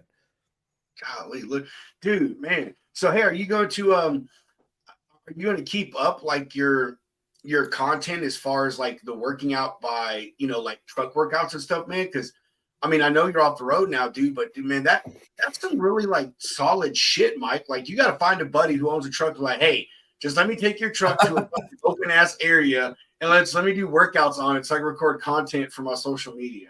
There's a couple parked down the road, not from right at, because I live in an HOA, and right outside of it by some hotels, there's a couple that are parked out there, and I could probably just go down there and set some up. But I know, the running videos, I haven't done them in a little while because I've been working out at Orange Theory, but I'm definitely going to drop a running video tomorrow, anniversary of Napoleon's coronation. So I kind of got to, like this day in history, like anniversaries, I like to do them on, like today. Like I like to always make it a today in history. Yeah, no, I plan on keeping it up because that's I talked about it on one of my last couple episodes.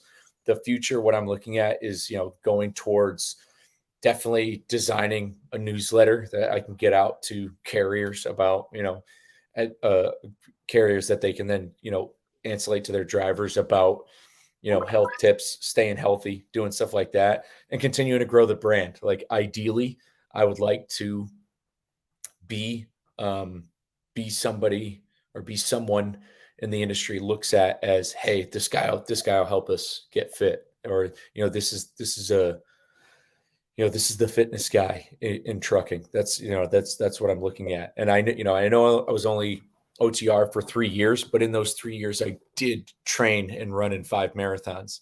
And when I started running, I could only run maybe 2 miles before, my knees really started shaking. So I think I come from a decent enough pedigree to, move forward with that. So yeah, the content's definitely not going to stop, especially through the podcast, through Instagram, through TikTok.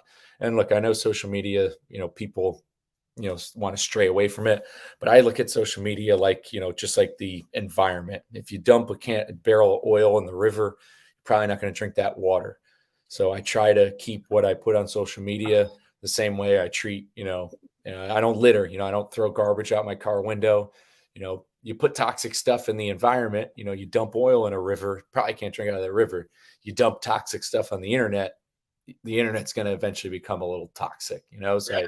I definitely am going to keep ramping up, especially stuff like fitness content and building confidence in America's drivers, because they need it. Because I mean, if this issue doesn't change, we're going to, with all the other issues in trucking that, like I address in my show with, the fake driver shortage narrative. And I mean, our ports are essentially run by indentured servants, and the influx of how much of foreign entities are involved, and how much China's weaponized the supply chain and stuff, and just how at risk the supply chain is. There's only one way to kind of fix it. It's from the ground up. And if you start from a base of a place and you come from a place of like fitness, health, wellness, I think it's a good place to, launch an attack to help save parts of the industry. Man, that is a lot to swallow, bro. I mean, I love it. I'm not saying that in a bad way. It's like, man, like I love how you just like took that shit and then brought it. For a minute there, I was like, fuck, he's trailing off. He's trailing on. He's like, oh no, he brought it right back. Yeah. So I could boomerang in a little bit. Yeah. Dude, I want to say, hey, I'm assuming this is Katie. It is so funny. Katie, if this is you, I literally thought about him like 20 minutes ago and totally geeked out and forgot to bring him up. Mike, do you follow Dan the Driver Row? Yeah. Dude, I'm connected with him on LinkedIn. Okay, I was going to bring him up for this exact point. Get you a bicycle. Dan, he drives a regular truck. He drives a I think it's a Kenworth. Yeah, I used to have I have a YouTube video where I did a whole bike thing on a reset in Tucson. I used to have my bicycle on my passenger seat. Well, Dan, he will, man. He'll literally do 30-mile fucking bike rides on his downtime when he's out on the road. It's crazy, but I mean, he preaches, or has preached a lot about how, man, like it has really done wonders for him. You know what I mean? Like just health-wise, physicality, all these things, and mental health. It allows him to get out of his truck. He rides around. Dan does the same routes pretty much, but point is he rides around different places, gets to see different things and stuff while he's out on the road. So, you may not think it, but a bicycle is a good one. Dan, he just am I the only one posting? Or yeah, if you just pop the front tire off the bike, put it on your top bunk or whatever. Exactly. It's just because that's the beauty of trucking. You get to go everywhere. And when I had my bike, like sometimes you got to take a reset sometimes you got to take a reset wherever you're taking a reset, but you can but the truck stop's always like 7 miles from town. But guess what? 7 miles on a bike takes you, it's easy. You can get right down there, go explore. You can go see historical sites. Yeah. Bike is like people don't think about it enough to get that in there. True, man. True. I got a nice bike in my garage that I need to start riding again. My father-in-law, he works for a company. They assemble bicycles and stuff for like retail chains and shit, man. But point is he gets all these cool bike frames and shit, dude, and like takes them back to his house and puts all these high-end components on it. So like I've got like a $500 bike in my garage that I don't even ever ride, dude. And it's like all dual suspension and all this other cool shit, man. But anyway, when I was a kid, man, like how would you say you're mid-30s, right? Yeah, I'll be 34 next month. All right, so see, I'm 39, man, and dude, I remember as a kid, like that was life, bro. Like, especially as a boy, like, dude, if you didn't have a bike, like, life fucking sucked for you.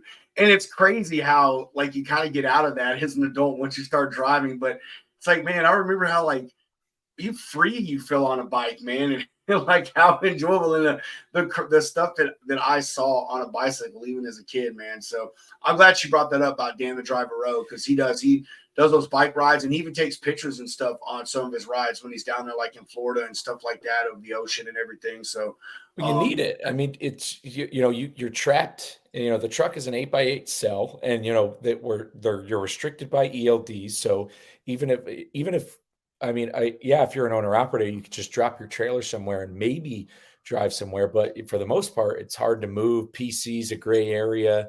You're on the ELDs. Having that bike, it gives you a little bit more freedom to your job, because we don't have a job like anybody else. Just because you're parked and you're on your 10-hour break, it's not like you can go. You can't go watch the fucking football game. You can't, like there's not you're not, the truck stops don't have lounges anymore. There's no place to hang out. But that bike gives you a little bit of normalcy. Yeah, I remember there were some of the TAs and Petros, which same difference, potato, as we were saying yesterday on the show, Hunter. They were actually starting to put in like walking trails and stuff at some of them. And even when I came off the road, dude, I would some in the Midwest that they had backed up to kind of like cornfields or wooded areas, and they did that nice little walking trails and stuff throughout there, man. And a few of them even had the like the chin up bars or the push up bars or whatever like that. So but I don't think that it ever went anywhere. I will tell you that one of my favorite companies to work for, and the reason, not just because to me they were great, they treated me very, very well, but was because they were huge into fitness, was US Express. Dude, I was at like the height of my fitness journey when I went to work there. I left PFG and went there because I wanted to go to school for my logistics stuff. And PFG, man, working 14 hours a day, 5-6 days a week, like obviously couldn't fucking go to school. But I was like, oh man, I could do it over the road. Like, I have to stop working at a certain time. Anyway, dude, they had fitness centers at a lot of their terminals. And I love that about them, man, because most drivers stay away from terminals. And with them, I was like, oh shit, like I want to get to a terminal. If I knew I was going to be near one, I literally would call them and say, hey, do you have a fitness center there?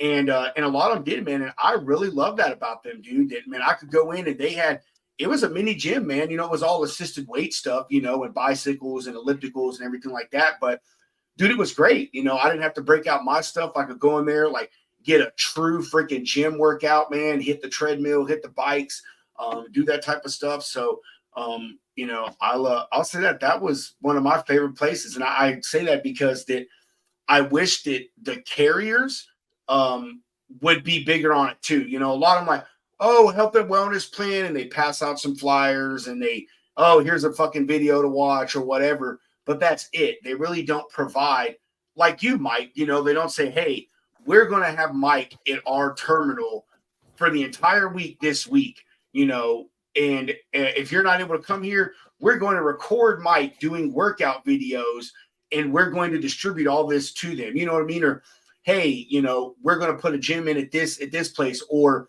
now I'll tell you this. I actually talked to a driver not too long ago, man, on Facebook and this is smart as shit. He has like 3 gym memberships, one at Planet Fitness, one at like Gold's Gym, and one at another one. And it's for several reasons. Fucking wow.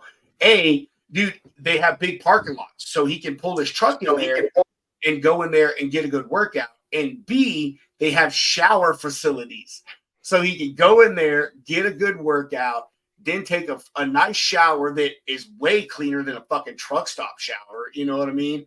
And then he can come out to his truck and relax. And he's telling me, man, most time I just sleep out in the parking lot because a lot of these gyms, like even here, dude, Planet Fitness, they're all attached to big retail centers. You know what I mean? There's plenty of space out there to park a truck, and there's food around and stuff like that. But I'm glad we got there. Yes, a Planet Fitness membership, $24 a month for the Black Card. If you're a driver out there, unless they're in like a major urban area, like I've called Planet Fitnesses or I've read the Google reviews. Most of them are cool with you parking there. They're in safe areas, well lit, and you get the shower, and they're 24 hours.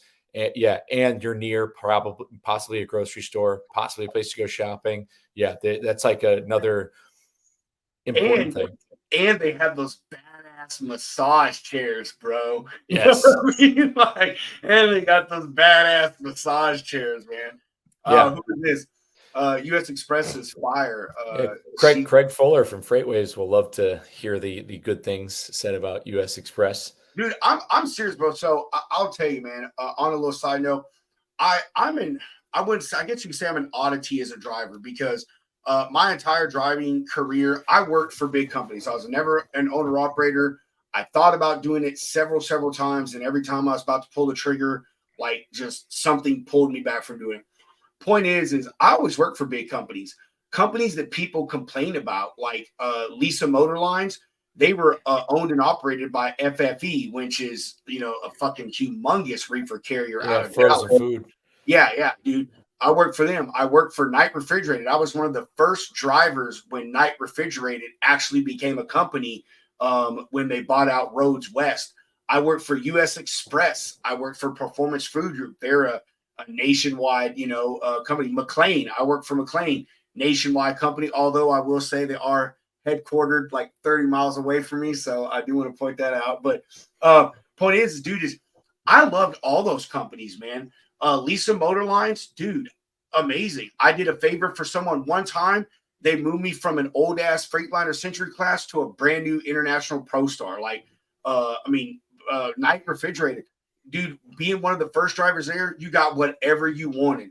We all got newer fucking Volvos or Pete 370 or 389s. Like, dude, they literally used to send us loads, like owner operators, and it was fucking nuts. US Express. I loved it, man. They put me on some really good dedicated stuff, dude. I used to run a lot of their Family Dollar and Dollar Tree accounts because a lot of drivers didn't want to run it because it was physical, but I came from PFG, bro. I used to crush them shits, dude. Like, I used to throw on my little wireless radio, man. I should just crush those fucking routes, man. So, but point is, I have nothing but good things to say about US Express and all the companies I work for. I never had an issue with them. They never fucked me over. They never messed up my pay. They never told me I wasn't going home. But the reason for that is because, like, I was just a badass driver. Like, I didn't play no games. I was never late. I was always early. I did what I was hired to do, and that was the end of it. So, yeah, you tell him, say, hey, Pedro Potato from Logistics Lounge said he loves US Express. Yeah, no, and it's good you had good experiences because since then, like I said, I'm not sure what US Express is like after, they were bought out, but like what you were talking earlier about, US Express having the gyms caring about fitness like that. There's another gentleman, and I got to tip my cap to him. He's friends with Hope Zavara as well. His name's Dr. Mark Monera. Maybe you've seen him out. I definitely connect with him on LinkedIn. You should definitely have him on the show. He's doing some phenomenal stuff with bringing carriers into the focus on health and wellness. And I'm quoting him here, so I'm definitely not stealing this but what he's been basically telling carriers is essentially about how having healthy drivers is going to save carriers money on not only turnover, but insurance and benefits and stuff. Because on a long enough, this is something I tell drivers too. And when Mark Monera came on my show, we talked about this, is about how, so say you are in your 20s and 30s and you just ignore everything that has to do with health and wellness. You don't take care of yourself. You run the miles. You're doing 3,000 to 4,000 mile weeks nonstop. You're staying out months at a time, whatever, to get that money, supporting your family. If you make that sacrifice in your 20s and 30s, when you get to your 40s and 50s, you're going to start paying for it, because you're not going to be able to drive, because you're going to need to go to these doctor's appointments. You might not get your DOT physical renewed. You might have a heart attack in your 40s. My grandfather, I mean, he had his first heart attack at 50. Before I was born, he had his first heart attack. So, I mean, you're going to have these issues come up in your 40s and 50s. And basically in the prime of your career, when your family needs you the most, when your kids are in high school getting ready for college or wherever they might be going, when your wife also probably needs some help. So if you make the sacrifice in your 20s and 30s, you will pay big time in the 40s and 50s. And I got to tip my cap to Mark Manera, because he's, talking to these carriers and going to them, explaining and saying like, hey, your drivers need to be healthy, because it's not only going to save you, it's not only going to save you in turnover, it's going to save you in how much they're able to work, and from an insurance like avenue, and from from an employer sponsored like health benefits. It's huge. And US Express doing that, that's awesome to hear that like their terminals had that. And I feel that dial's starting to move a little bit too, because these issues are starting to come to light thanks to shows like yours, thanks to people talking about it. Yeah, it is, man. I mean, it really it's important. Like I said before, man. Because health, wellness, fitness is important. Period. But especially in an industry that like you had said, where the numbers for disorders, like heart attack, diabetes, heart disease, gout, overweight, all that stuff, it is extremely, or it is extremely above normal levels when it comes to truck drivers. And although, as I said before, all these people in the industry, all these carriers, they talk this big fucking game about it, and they really don't do anything. It's like a minimal effort just to say that they tried, and it really doesn't take a lot. I had mentioned the walking trails. There would be not much, or would not take much for some of these carriers, and it doesn't even have to be the larger ones. I mean, even these smaller ones. If you've got a terminal where your carriers go to or something, try to provide something there for them. Or even if you don't, try to provide these gym memberships. You know what I mean? But point is to make a walking trail, or this even popped into my head. If you got a terminal in a place where someone could walk around the area of the terminal and say, hey, here's a safe route to walk around the terminal, and oh, hey, by the way, on the way, here's a freaking Cracker Barrel, and here's a smoothie shop. You know what I mean? Like, try to incentivize them any way you can, these drivers, to get out there and do stuff. I'll say one thing that McLean did that I think they fucking regretted. Boy, they regretted this. It was when I worked there from 2012 to 2015. So this is when Fitbit was like a huge thing, bro. You know what I mean? Yeah. Like, they were really coming out, bro. So they had this fitness thing where they McLean bought you a Fitbit. And you went there and they gave it to you, and you got prizes depending on the step count that you did.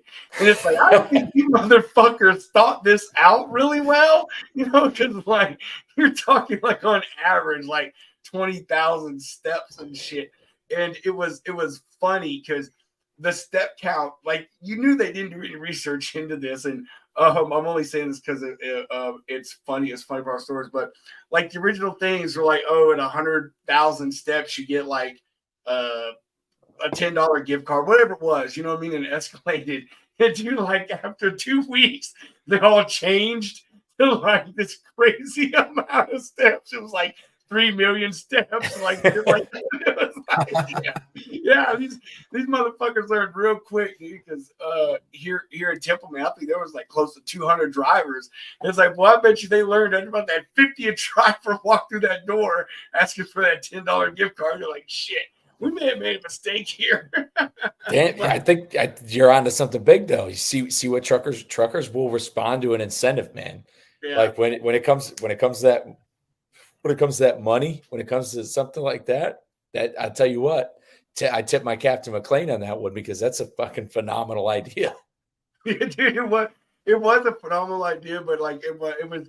I think about it now, like we were laughed at it then, but it's like I know they're like I think their intention was, oh man, only like 10 drivers are gonna do this shit. And they gave me these Fitbit. Matter of fact, bro, I still have it. I still have it. I know I do because I was just going through my drawer with all my cords in it the other day, and I found it in there, bro. I still have it. But, you know, these Fitbits, they were like 60, 70 bucks back then. So it's like, hey, they're giving you a free fucking Fitbit. You know what I mean? Like, what's not to like about that? I'll go sell it on a Facebook shop for $50. but Yeah. but the prizes were good, man. You know, they were gift cards. You know, go out to eat, Visa gift cards. They were like prizes. And like I think the big thing was like a weekend vacation or something like that. Like it was good stuff, man. I will say McLean, they threw money at drivers. I will say that shit. Like they pay like it ain't nobody's business, and everything they do for their drivers is top fucking notch. But anyway, it's just funny because like I said, it wasn't thought out very well, man. You know, I would tell you, drivers doesn't matter how much drivers make. And I'm one of those people, like, if you tell me you don't give me something for free, you immediately got my attention. You know what I mean? And if you tell me if I just put in a little bit of effort to do something, I can get more free shit, you've definitely got my attention. So you got my gears turning on something yes. because, you know, a lot of people use that Whoop now is another one. Like I have the Apple Watch and it's connected, but there's another one people use that's like Fitbit, but this Whoop like tracks your sleep too. Yeah, like tracks you pay monthly for it, but it's like a Fitbit, but it tracks your sleep. It does a whole bunch of stuff. And then there's like competitions. You got my gears turning on something with that because that's a great idea. I haven't heard a bad thing about McLean though. I mean, I know the hours in. You know, it's crazy you bring that up earlier about PFG and their hours because that's phenomenal. I'm gonna bring. I want to bring this because it's crazy how. For you to want to get a little bit more education in the logistics industry, the local jobs, because I talk about this with my friend Gord all the time about how the local jobs in the US, like they absolutely definitely burn you out. They're long days. The hours are sometimes funky. A lot of them are nights. So it's like for you to want to further your education, you had to go over the road. You had to like not be at home to get an education. Whereas when you were home, you couldn't. Yeah, dude, you know, I mean, it was one of those. So here's exactly how my thing went, dude. My journey went, and my journey went fast as far as a driver, and you'll understand what I mean. So, you touched on it earlier about a friend of yours that like he just maxed out, like he just maxed out as a driver, pay anywhere they go. You know what I mean? And I started out, dude, with over the road in 2008, and I started for PFG in May of 2010. Dude, I went from making like as an over the road driver, like $800-900 a week back in 2008, 2009 or whatever. When I went to PFG, I was bringing home like $1,200 a fucking week, like after all my benefits and all this crazy stuff, dude. And the thing about local jobs, most of them is it's seniority based. So I was a floater, so I didn't have a set schedule, man. I mean, I may have to be to work at 3 a.m. today. I may have to be to work at midnight tomorrow. Like that was the thing. And it was like, man, they said, hey, the only way we can give you a set schedule is if you go into the warehouse, you know, or you bid on a lane. And it's like, yeah, any lane I bid on is just going to be trash. So that's what it was. So I will say, dude, like they do burn you out. A lot of guys do get burned out, man. We had this guy there. I'll never forget him, man. His name was Daryl. Dude was like in his late 40s, already had 2 hip surgeries, a fucking knee replacement, and he had worked at PFG for like 18 years. Yeah, it was nuts. But I didn't get burnt out on it. It was just that like I maxed out my money there, bro. I was like, dude, I was 2.5, 3 years into being a driver, and I was close to making I was $75,000, $85,000 a year there. And I was like, oh man, the only way I'm gonna make more money is if I go in the office as a logistics guy and pull, 80,000. So I don't know, it was just a natural evolution. But it's funny is because I did that shit, man, got all this education, and then like, oh, well, now you need the experience. So I was a logistics manager stuff for like a few years, making like 60, 65,000. It was like, this is bullshit. Went right back into a truck. It's like, I'm gonna go back in a truck so I can make $80,000 again, man. I'm like doing half the work. It is kind of true though. Yeah, you go and do that back office stuff. Like if you're a fleet manager, if you work in an office at some of these carriers, sometimes the drivers are doing a little bit better and you get a little bit less headache. Yeah, you're not at home. Yeah, you got to deal with some stuff, but sometimes people at the office, like shit. I mean, that's one of the reasons why I wanted to get into a truck, because I'd been in the warehouse side of things. And man, I'll tell you, like doing inventory control and like running these reports, there's days you want to just freaking blow your head off. And then, and there's days and there are a lot of days when you're driving, when you're trucking, and you don't got to worry about shit. You just got to focus on yourself. I'll tell you, man, when I went to the office side, I mean, even now, it was harder to go work out being in the office than it was even being over the road. Like, the thing about PFG is like, dude, it's like, I knew what my schedule was every week. It's like, hey, if I win at 3 a.m., like, I know for certain I'm going to be back at the yard by 4 o'clock. I'm going to go to the fucking, the gym is 10 minutes down the road. I'll be at the gym by 4:40. I'm going to get me in a 45-minute just freaking weight workout, blah, blah, blah. Dude, I will say, as a driver's always scheduled, even over the road, hey, I'm going to start at this time. I'm going to go to this place. I'll be here at this time. I get into workout, so forth, so on.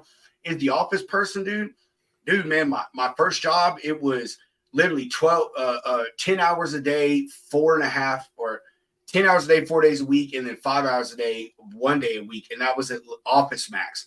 Dude, you wouldn't think a retail logistics job is hard, but it was. And then after that, it was 10 hours a day for 6 fucking days a week. And then it was another 10 hours a day for 6 days a week. And it's like, dude, like, after you deal with that shit, man, dealing with drivers and paperwork and all these other people, it's like, man, fuck, I don't want to do anything. So I will say it was a lot easier as a driver to do it, man, than like being even where we're at now, like Hunter and I am, man. I mean, but I would say now I have a system, dude. Like, and I've been abiding by it for a while. Well, I want to say a while, I don't know, a couple months, but every day at 4 o'clock, dude, I'm in my computer every morning, like 6:30. And at 4 o'clock, it doesn't matter what I'm doing, 4:15 maybe, I'm fucking done. Like, I'm going to say done, but I quit. I walk away from my computer. I go, I change. I put on some shorts or pants because it's winter now. And I go walk 2.5, 3 miles or whatever. And I come home. And it takes me about 30 minutes, 40 minutes to do that, depending on how far I walk. But A, it's my health deal. And B, man, it's my release at the end of the day, dude. I just walk. I don't wear headphones because, I don't know, I just like to hear what's going on around me, man. Just the peace and quiet and the birds chirping and the bees humping and all that stuff. You know what I mean? I'm glad you brought that up, because that it's not that I've struggled with it, but mentally, since I've gotten off the road, it's definitely been harder to get myself to go to the gym, even though I also work at a gym as well as doing recruiting. But that's the thing, me running group fitness classes, like I've got to run the classes people will work out at. So I have to wake up. So my days are just as long. I have to wake up 5 a.m. I'll go to a 6:15 class, come back. And then like my Monday, I have to come back, shower, eat, and then I go coach 3 classes. I have a little bit of a gap where I'll hit the phones and recruit in the afternoon. And I go right back and I coach 3 classes in the evening. So it's like, to get into a routine, being off the road, it's definitely harder. And I feel for some of my friends. I mean, I know some people who work at Arrive Logistics, in Austin, which is a very large, successful brokerage. Those guys are working 7 to 5. And I know that they have a gym on site, which is probably pretty cool, but it's like, still, like, are you going to be the guy who wakes up at 4 or 5 in the morning to get that hour workout and then go be a freight broker all day at Arrive Logistics and deal with hell on earth of this that you just talked about, a claim? Yeah, dealing with a claim, dealing with the drivers, dealing with, negotiating rates, doing all this. And then at 5 o'clock rolls around, by the time, I mean, like I said, I've never been a freight broker, but I have a lot of friends who are, and I've had a lot on the show, and doing that job, is still requires a lot of mental fortitude to stick with it, because, you don't get that hour for lunch as a freight broker. You're probably doing that at your desk. And then, so you're just having conversation. When you talk for that long to so many different people, and you're talking to possibly 75 carriers in a day, your brain's goo by 5 o'clock. And yeah, how do you drag yourself to the gym? I mean, me, hopefully you pull up your phone, you pull up TikTok, you see me screaming at you about John Paul Jones, and then that gives you a little bit of gumption to go ahead and bang some weights.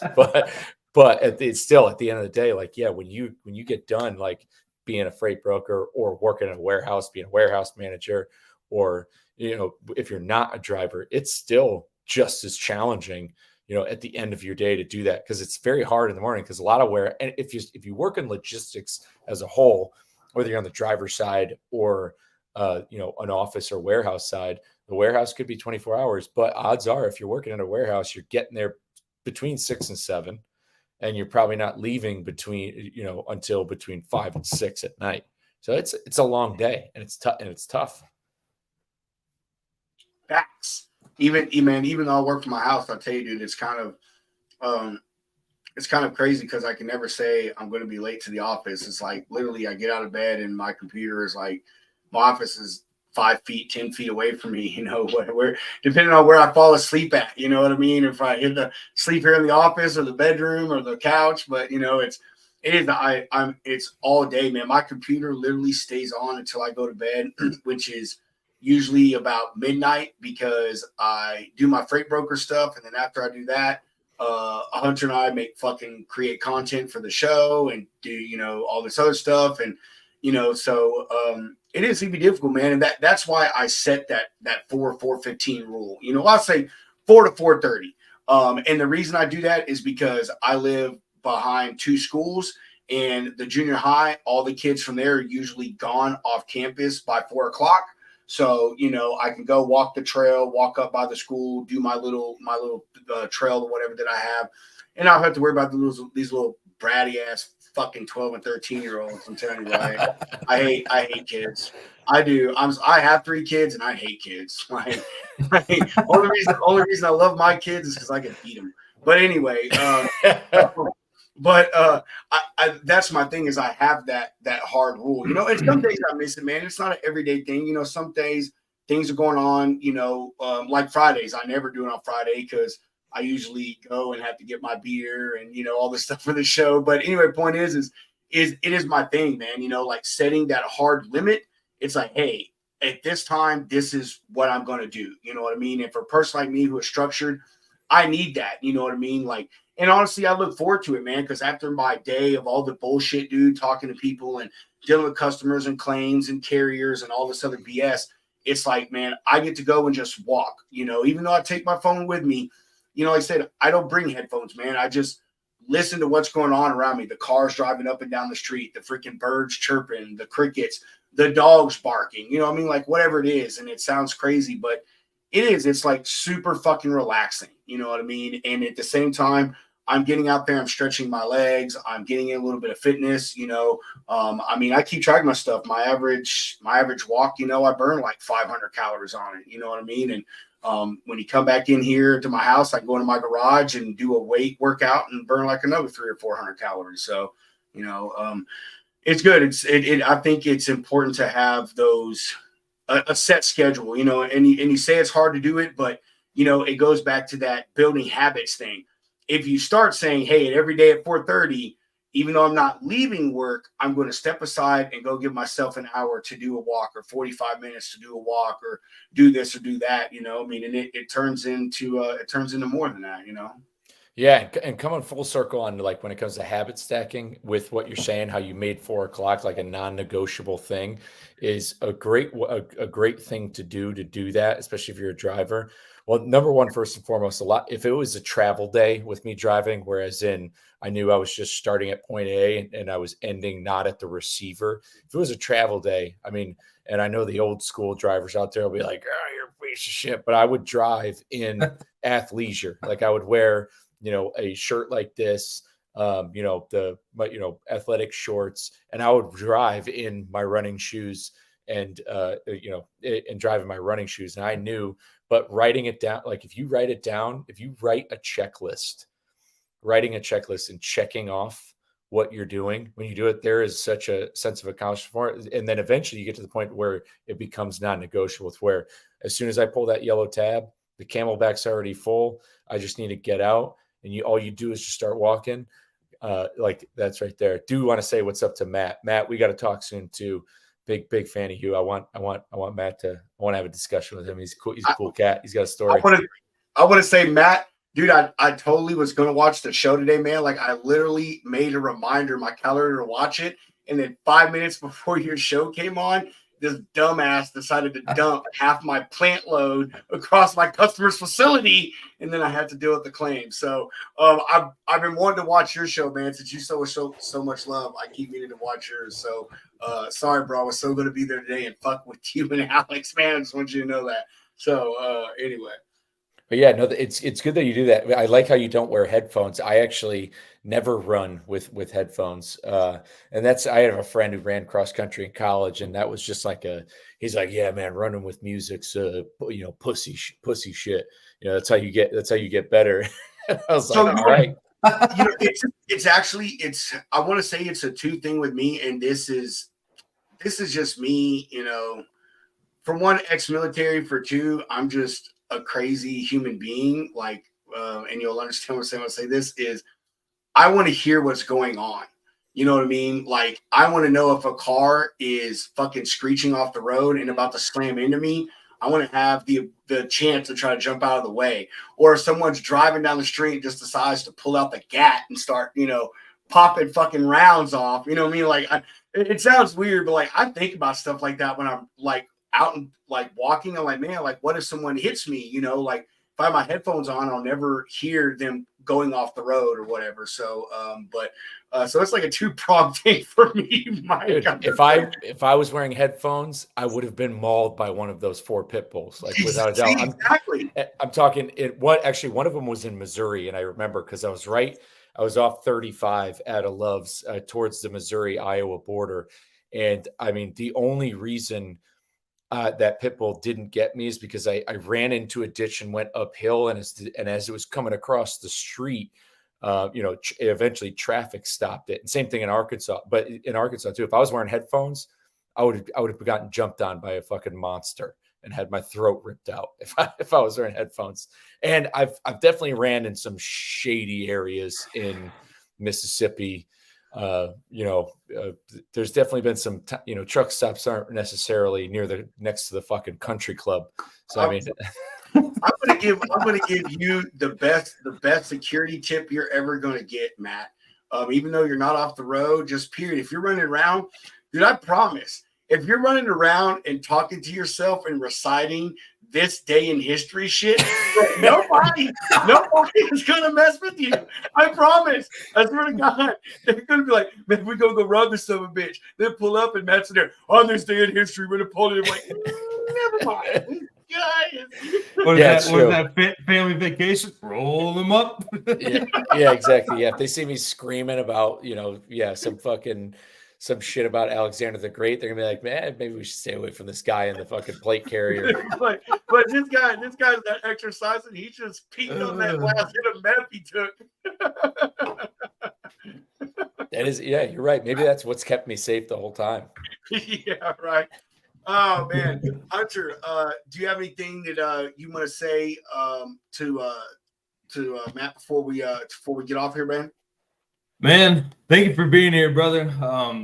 I love what you got going on. Definitely about to start following you on the Instagram. So if you see Woodfin pop up in your follow requests, that's your boy. But dude, definitely love this. Like, whether it be brokers, truckers, whoever, fitness is important. And with this shit right here, social media, being on the phone all day, just getting complacent, lazy on your ass, like it's easy to slip away from like getting out and taking a bike ride, smelling some flowers, like shit, like just getting outside, doing something, or even inside, like be active. Herschel Walker, when he was in like elementary school, would pump out push-ups while he was watching TV during commercial breaks. Like it's that easy. And I say it's that easy, but like, yeah, it's something that, you don't have to immediately jump in thinking you're going to be Arnold Schwarzenegger in a month, like Instagram says you can do nowadays with these cats, pushing trend and Winstraw and, whatever.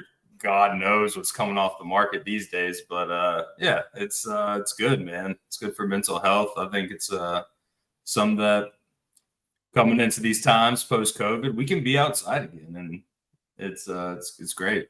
Thank you for being here, man. No, I can't appreciate you guys having me on enough. It's been great to I see you guys on LinkedIn. I see you guys talking. I've perused, some of your shows, and to be able to come on this stage, tell my story and just be myself and keep it real. Like that's that's all we've been trying to do. A lot of it started with like interacting with Reed, in the police advisory, and it's just that's what we're trying to do in the freight industry, and like each and every single person, especially who I've been connected with on LinkedIn, guys like Matt, girls like Katie, is like having the conversation. And I feel like it's something in logistics that hasn't probably happened, at least probably pre, like social media age, because that's the only way, because the logistics industry is so big and everybody, and there's so many conversations that happen, but they need to, it's like relationships are never built in those conversations a lot of times because there's so much going on at once, and being able to build these relationships and have these awesome conversations and make this kind of content is not only a shit ton of fun, but really important. And I think overall, just having these conversations is just so beneficial to all the links in the chain. Man, I'm so glad you said that, because I will say that dude, there has been no warmer community that I've been a part of on social media than fucking LinkedIn. Like, I mean, seriously, it is like, even as a professional, man, like the people that I interact with are from just all kinds of different walks of life, man. I mean, it's just nuts. And the way you run into people, even though I'm in logistics, like I talk to people. I talked to a guy named Wallace Crosby. Guy owns a custom window covering company, but dude is freaking amazing. I talked to this other lady, Kelly. She's on the construction industry, but everyone's so welcoming and everyone's so willing to share their knowledge and give advice and help others out. Just like with this show, man. We've not had one person say no to coming on. We don't get 1,000 views a show, but everyone's like, dude, yeah, I'm willing to come on, man, and just chill, just talk with y'all. Spread some knowledge. And I say that I will add that I have not seen that on any other type of social media besides LinkedIn, man. Like, all this LinkedIn, Instagram, TikTok, yeah, it offers some connection and some, interaction, but man, nothing like I have seen on LinkedIn, man. Yeah, there's a plethora of podcasts, live shows, and all these people, but the cool thing about it is all of us intermingle. You know what I mean? Whether you're Timothy Dooner and Michael Vincent, with Freight Waves, and you got hundreds of views a show and hundreds of thousands followers or whatever it is, or you're us, where you're just dwindling just over double-digit viewers every show and all these things. It's like everybody's willing to put in their 2 cents and give their advice, whether it be you with the fitness stuff, or it'd be Matt with recruiting, or when we had John Brewer on, all these people. So I'm glad you brought that up, man, because I think LinkedIn is an extremely powerful tool, just like it says, for anybody in a professional realm. I mean, it has truly been an awesome and connective tool. Yeah, man, you got to keep gassing the homies up. That's what it's all about. I remember I had to make a LinkedIn like when I was in college, and like, just to make it. And then and I never really used it. I used it to try to look for jobs when I was still working at Enterprise and stuff like that. But now, and the transportation stuff. And because what the best part is like the pressure's off with people in the logistics industry, because, this industry is so crazy. It runs the whole country, but it's so fucked up at the same time with shit falling off trailers. It's just full of when you think about the logistics industry, it's a bunch of freaking Zen powered college kids hitting phones, taking Adderall in the, hitting the phones. And it's being driven by, these insane, truck drivers who have the most outlandish stories and are like these, they're like the wizards of the highway, who are just like, every truck driver is so individually different in their own way. Like when you meet one driver, one carrier, because you have so many different types of driver too, and they're all kind of the same. And then you look at it and it just somehow works.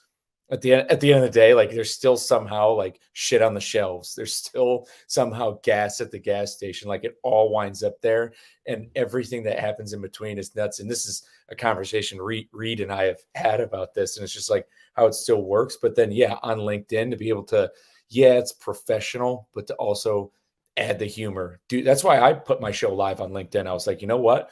I don't care if I cuss. I don't care if I'm calling people out. I don't care, but I don't care anymore because meanwhile, people are DMing me. They're saying, "Oh, you bring up some good points." Same thing with you. You keep it candid. LinkedIn needs more of that because life's short, man. Like, yeah, there's time to be professional, but bro, it's like, what are you going to do? Let it take up your whole life? that is the whole point of our show, man. Like literally what you just said is like LinkedIn's professional, but part of the reason we like to be a part of LinkedIn and stream to it is because like I say, at the end of every day, even the CEO goes home, he watches Netflix, cracks open a beer, reads a book, like cruises social media, you know what I mean? Like everyone is the same at the end of the freaking day. You know what I mean? Like, dude, we've had people on here and I've talked to people that like you see them and like I've been intimidated to talk to them.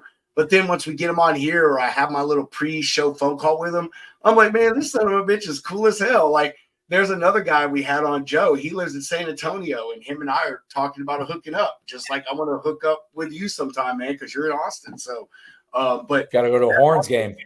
Dude, I know that's freaking right, bro. Hook them, right? Even though we didn't do too crazy great this year, man. Get your BS out of here. Anyway, that's just our whole thing, man. It's getting everybody out of their shell and saying, hey, like I may have an MBA or a doctorate to be CEO or a VP or just a regular old recruiter, freight broker, dispatcher, whatever it is, but like we're all the same. Like we're all humans. We all have health problems. We all have fitness problems. We all have addiction problems.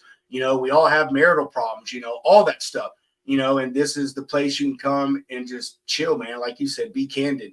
If you want to drop a couple cuss words, drop cuss words. If you want to sit here for 2 hours and drink Texas craft beer, you can sit here for 2 hours and drink Texas craft beer. You know what I'm saying? Yeah. Anyway, with that said, I'm going to have to jump off here. My wife texted me. And she said, some people have to work in the morning. And so bad. If y'all could see the messages between my wife and I, oh my God. That's so bad I wanted to text her back. Yeah, so does everyone in this show. We're in logistics. You know what I mean? Yeah, I'm gonna make some calls tomorrow morning too. I gotta be up. Want to hit it. Dude, I'm gonna be up tomorrow. I've got to replace the blinker in my car, which entails me taking out the fucking wheel well panel. But then I got all this other stuff to do. In the mix of all that, including once I get to start sanding down this table and staining it, I'm going to be answering calls and emails about fucking freight. You know what I mean? Like I'm going to be covered in stain and grass from mowing my yard tomorrow and sit here moving. So anyway, dude. But Matt, bro, we appreciate you watching as always. Katie, we appreciate you being a part of the show. Oh, let me answer Katie's question. Where the hell was that? Say what's up to my cat. He makes rare appearances. Anyway, Katie, you had Hello, asked. cat. You had asked why Matt's comments show up as Matt and you show up as LinkedIn user. It's because you're viewing through. She must be looking through my feed. Yes, there you go. Thank you. You're viewing through his feed and not ours. So, and we're not connected. If we were connected, then we would see you show up as whoever you are. So, Hey, yeah, go give a follow to the Logistics Lounge LinkedIn page. Once we're at 150 followers, then we can stream directly. Yes, that's it, man. We once we're at 150 followers on the LinkedIn Logistics Lounge page, like Hunter said, we can go live directly there. And I want to say on that, like, we appreciate everybody following our page, man. Like we only brought that thing up like maybe a week and a half ago, and I know it don't sound like much, but we're already close to the 150 followers, which is double what we had on the original lounge page. So keep going and giving us a follow and a like. Our content may not be the best top notch 100,000% freaking smooth speed stuff, but it's just me and Hunter laying this thing down, and we get crazy people like Mike here on the show, and we just talk shit and we do the damn thing. So, dude, I love it. You got your cat. Yeah, cat was just up in there. Yeah, my man Charlie. Charlie. Oh man, we got two as I'm a dog guy, and I've now become a cat guy. We got a dog too. She's sleeping. Yeah, dude, I need to give me a dog again. We just put down our Rottweiler, so I'm giving myself a year before I jump in to buy another dog because they're big commitments. But anyway, do you have anything you want to say before? Let's take this last one. Love the discussion, and you hear what I had to say. We appreciate you being a part of the show, Kate. We really do. And like Hunter said, please. Hey, I'd like to get her on. Yeah, she's cool people. She's talking about. She has the 10 steps for the Atomic Habits. That I'm telling you, that is like one book that I have. Like, I haven't listened to enough, but it's up there, man. And the 80 or the what is it? The 80-20. The 80-20 method, I think it is. But yeah, we need to get in contact with her. Yeah, go like and follow us. Katie said you're gonna do it. And I don't know if I think you can send the page, the Logistics Lounge page. I think we get messages. A DM directly. So just send us a DM, and Hunter and I will both connect with you, and we'll set up a slot or a time slot to get you on the show. We would it's this page right here. I don't know if you as a member. But yeah, this is us right here. Not the other one. Did you delete the other page, Rob? I haven't. You have to delete it. I'm only an admin. You're the owner. I can't delete it. Okay, whatever. But yeah, I meant to say that to you today, actually. But yeah, we appreciate everybody being here. Before we go, we are going to give a quick shout out to our sponsor, Mr. Jimmy Durden and the amazing crew over at AccuBid. Been our show sponsor since the beginning. I'm sure they will be with us for a very long time. We absolutely love Jimmy and Crystal and the rest of his team. Look forward to having him back on. But they have this amazing app, as I have always said, how amazing it is. For all you lease and owner operators out there, helps you track and figure out your cost per mile, so you know at what point you're profitable. Because if you don't know where you're profitable, you don't know how to properly bid and how to take good paying loads. And if you don't know how to do that, you're not out there making money. Don't be a victim of cheap freight anymore. Take back control. These are turbulent times for the transportation industry, with companies merging or even closing their doors. Whether you're going out on your own or leasing on with a new company, know your operating costs. Look out for you and bid better with AccuBid Pro. All right. With that, Mr. Lombard, do you have anything you want to say before we chop out this piece? Yeah, man. Just want to say thanks again for having me on, for doing this. We'll definitely have to do it again. Definitely would love to get you on my show. I love getting people on to tell their life story, why they got into logistics, because that's the other thing. Before I sign off, it's like everybody who's gotten themselves into the logistics world, they all get, people just wind up here by accident a lot of times. Like they fell into it, or however it happened, and they got into it. So I love getting that story, whether they're a driver, broker, fleet manager, whoever they may be, wherever they may work, even the ones who work for freight tech companies. So definitely would like to make that happen. And as always, for any drivers or brokers, anybody out there listening, if you're trying to make a change regarding your health and wellness and you're looking for somebody in your corner, do not hesitate to reach out. You can find me anywhere at Lombard Trucking. If you download the First Form app, I can help you out on there and kind of guide you, point you in the right direction.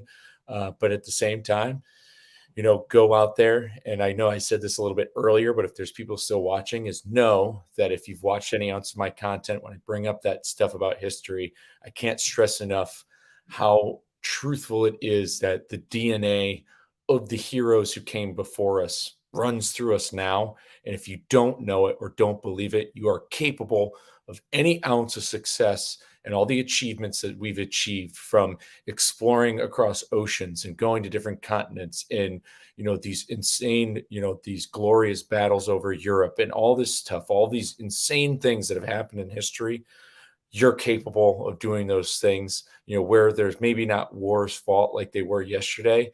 You still have the gumption, the mental capacity, and the physical capacity to go out there and achieve great things, all off of your own merit. We don't live in a society built off of nobility, of nobles and bishops and all that sort of stuff in the Middle Ages. We do work in a place where your merits and your personality and your principles can take you to high places, and becoming the best possible version of yourself is exactly how you gonna get there. Man, woo! I'm about to run through a brick wall right now. I know, bro. You just be spitting out fire, bro. You know what you need to add to your shit is motivational speaker. You have to endorse me on LinkedIn for it. I will, dude. Don't, Done. dude. You know that's something people don't do enough on LinkedIn is endorse people. We need to start doing that more. Anyway, Hunter, do you have any exiting comments? Keep on rocking in the free world, y'all. Get out there and ride a bike. Do some walking around. Run away from pimples. Do you want to live or you want to die? You're a fucking fool, man. All right. With that, we are going to bid adieu. And as I always like to say, chunk the deuces. And Hunter, if you would roll that beautiful bean footage, please.